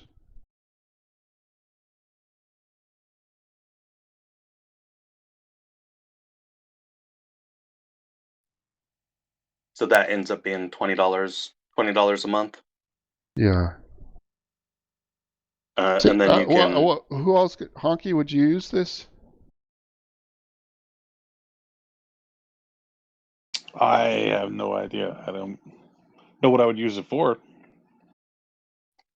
So we could set a domain for it for us to use, and then inside of it deploy a Linux or multiple Linuxes. I was thinking Docker instances where you could have your domain, whatever your domain was, if you wanted a domain and or subdomain of whatever the domain is, routed into your containers, and then you could install whatever you wanted and play around with cloud orchestration. Hmm. My That goal was to sounds have pretty a. cool. If you guys are interested, I'll go in on it with you. Yeah. What about you, Joe? You have any interest? I have an interest. I'm still considering it. I'm not sure what I would do with it, other than annoy you guys by eating up all the RAM. You can't. You're not allowed to do that, Joe. You'd be surprised. Well, I mean, if I was going to use it, I wouldn't need much. Like for me anyway. I mean, I could get away with like 8 gigs of RAM at the most. So the any vote on the operating system? CentOS, Rocky, Alma, Debian, or Ubuntu? Are the options? Well, probably Debian for a stable 11 or server. 11 or 12? 12 Bookworm, I would think. I mean, I think we're all familiar. Well, Honky, but do you use Debian? Oh yeah. Or you just use Arch? No, I use Debian. Okay. I mean, that's what I use on all my servers. Yeah, Debian's best for I use most Debian for Debian mostly for servers because I mean Armbian is great for servers. I use on all the little single board computers. It's either Debian or Armbian. Yeah. Would you be cool with that, Mordancy?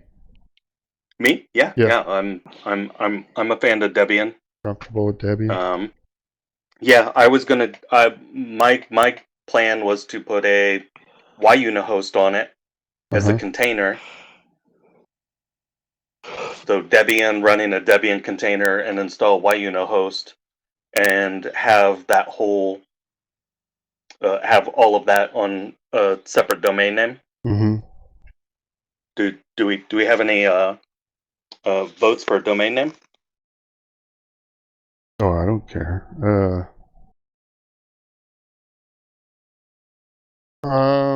Now, do we want to do that, or do you want to run something like Proxmox on it?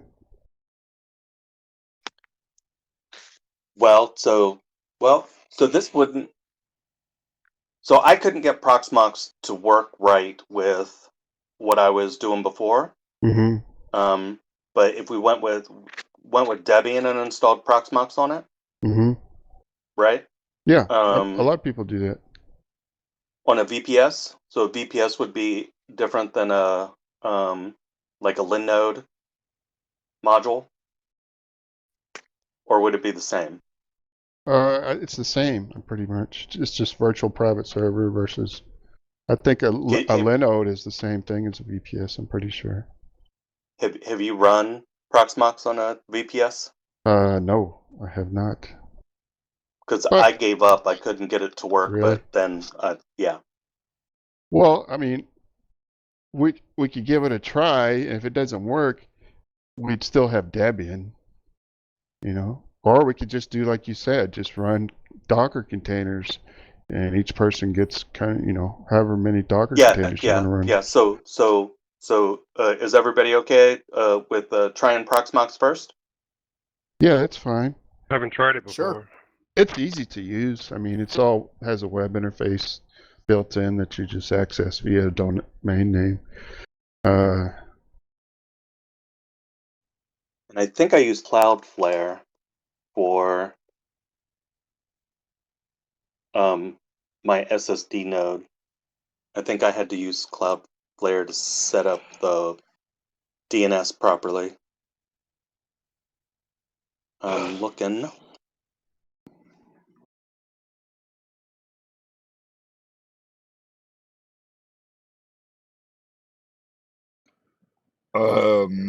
I don't see myself branching out that way. So I'll be glad to hear what you guys are doing, but I think if I'm going to do any stuff, I have to learn in-house before I go to VPS. I've had one before as a playground with DigitalOcean. Yeah, I used to run a website on a droplet, DigitalOcean. Yeah, I have my current one set up with Cloudflare.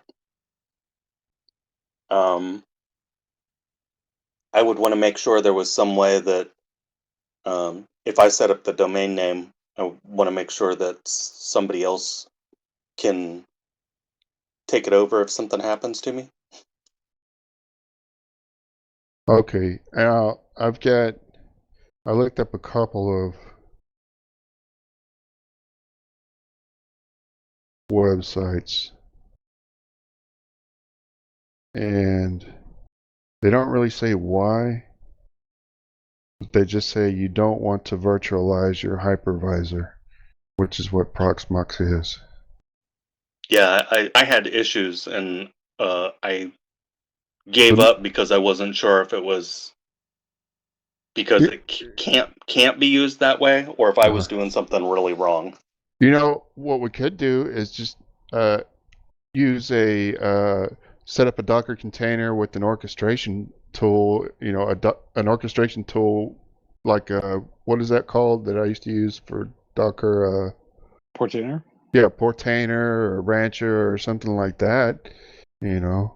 I mean, you still use command line to set up everything, but if you just wanted an overview to see how things are working, how much RAM they're consuming, you could always install something like that too, you know, alongside Docker containers. And most of the time they have them inside of a Docker container. So why don't we just do that? then Yeah, and whatever we do, I would like to document and show it, so then we can yeah. link to it in the show and stuff. So just a vanilla Debian server, and then from there, we kind of coordinate, make sure we're not stepping on each other's toes or something. And any ideas for domain? Lugcast Lab or something like that. I don't know. Honkey's Playground. Honkey's Toy Box. No.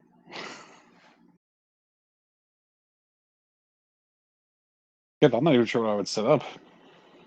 Well, anything you wanted. So that's the thing. If I thought of something that I wanted to run, I would try to run it. But I haven't. About the only thing I could remotely what come up about? with. Oh, go Run an ahead. xCloud server from there. I have an xCloud server. I was going to say, what about a network monitoring service so you can monitor your home network? So in case something goes bad, you with your router or something like that, you can see it. You still have an option to see what went bad. Like I set up net data on that Oracle Cloud server, and it was cool being able to see stuff detached from my actual physical hardware. That way, if something goes bad, I can see, oh, the network went out, or I'm having issues somewhere. That's kind of cool, just to monitor your home network stuff.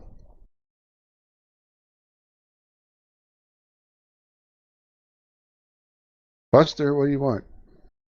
But what I was going to say though, I don't think we need anything too powerful if we're just going to be playing around with, like this is not something for production. This is just something to toy around with.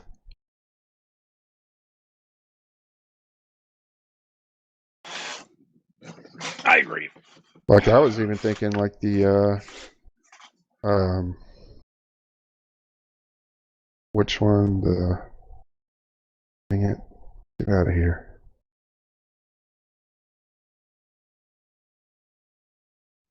Standard extra large?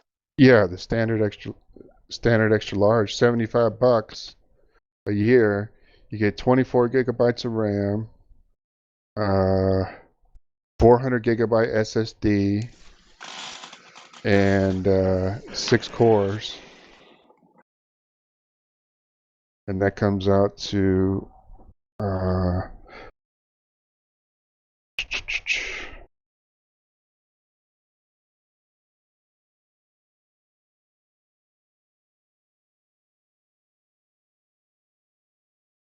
$9 a month,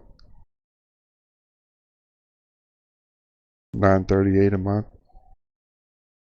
It'd be $338 total for 3 years. That includes IPv4 and daily snapshots.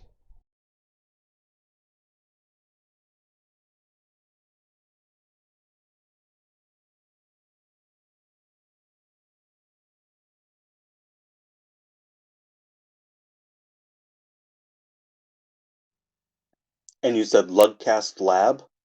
Yeah, I just threw that out there. I mean, whatever you guys want. I was just trying to think of something to connect back to the Lugcast.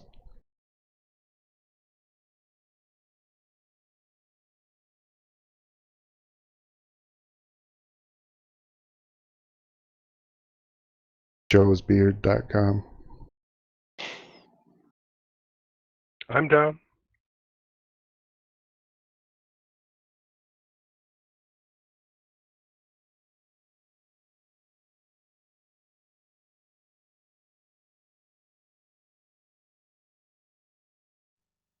Lugcast Lab? Does that sound all right to you guys? Yeah. Yeah? Okay. Lovecraft, sound okay? Yeah, sounds fine. All right.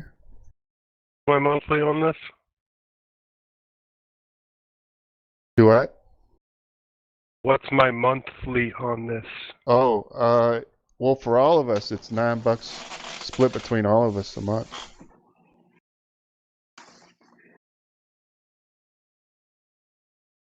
I think I did that right.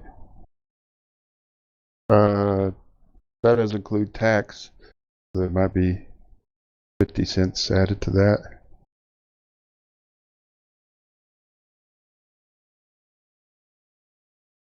338 divided by 36. 12, 24, 36, right? $9.38 divided by. Did you want to try it out, Honkey? I don't know. Again, I'm not sure what I would use it for. So like $1.87 a month, something like that. Just for fun, just to play around with, to hide your animal picture collection. And on that note, all right. Well, we could talk about this off the show. I think it's time to go. 12:21. I got here. 1:21 there, Honkey. Yeah. You working tomorrow, of course? Oh, you're not? No, You his get to son's sleep birthday in? tomorrow. Well, sleeping-ish. Whose birthday? My son's. Oh, really? How old are you going to be? 8. Oh, did anybody else end up watching Twisted Metal? No, I forgot about it. Not yet. Did you watch it, Joe? Oh, yeah. What'd you think? I thought it was good. Mordancy, you liked it? I did. It was very reminiscent of the game. Oh, man, I used to love that Ish. Yeah. PlayStation. Yeah, I think it was approved for another season, or it's it They wasn't set up for another season. Yeah, they set it up for another season. I don't think it was canceled.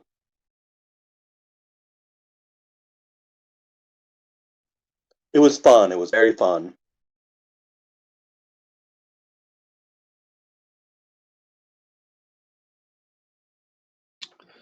All right. Our next recording date will be November 17th, 2023. Our music is downright provided by Cloud2 and Brome. We'd like to thank Delwyn for all the many years we've been using his mumble server, though tonight we've been using Danny's mumble server. So I'd like to thank Danny for the use of his mumble server. How about that? Well, this belongs to the community at large. I'll come by and pick up the hardware later. Okay. Just walk right in. I'll be asleep. Finally, we'd like to give a special thanks to Father Finch, Weeb, Dave Morris, and Tony Beamis for all their help and support over the years. I'm your host for the evening, Honky Magoo. With us tonight has been Eric.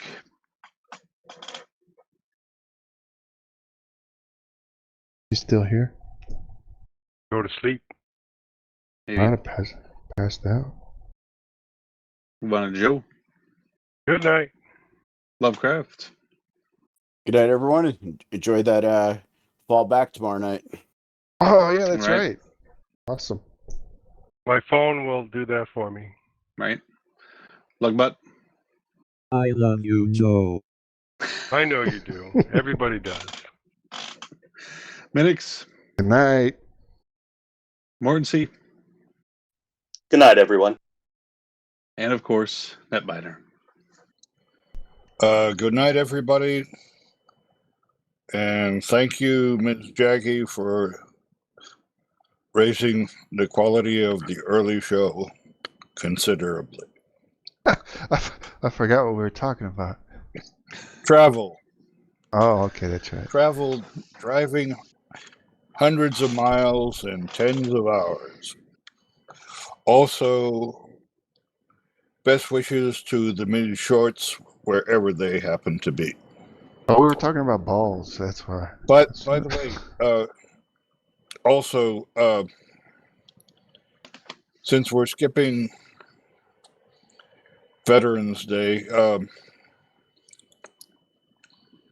thank you, gentlemen, whoever is in the range of my voice who served. Thank you for your service. Joe? That's me. Yeah, Mm-hmm. and my brother who was in the Cold War, which, according to him, was not as cold as advertised. Mm-hmm. Now, gentlemen, it's past this old man's bedtime. Oh, before we leave, I want to say a moment of silence for your Pentium PC that finally passed away. Netminer, I got your email. I think I forwarded you a link to the Bugle Taps song on YouTube. Yeah, well, I was thinking about replacing that power supply, but I'm trying to divorce myself from the habit of building energy-hungry machines. And how old is that machine, real quick, before we go? Do you remember when you got it? Yeah, I got it as part of around 2003, 2004. It was an old school machine. Back then it was, right? Well, it was still in the transition between PCI and ISA bus. It didn't have, it was a custom case A-open machine with an A-open motherboard. One reason I didn't replace the power supply is I lost the manual to it. It used to be online, but it disappeared. Also, modern machines have a have the I/O panel. This machine was following the old AT practice of only having punch outs and holes for stuff that the motherboard had. It didn't have an I/O panel, so it used an ATX power supply, but it was basically an AT class machine, even running a Pentium.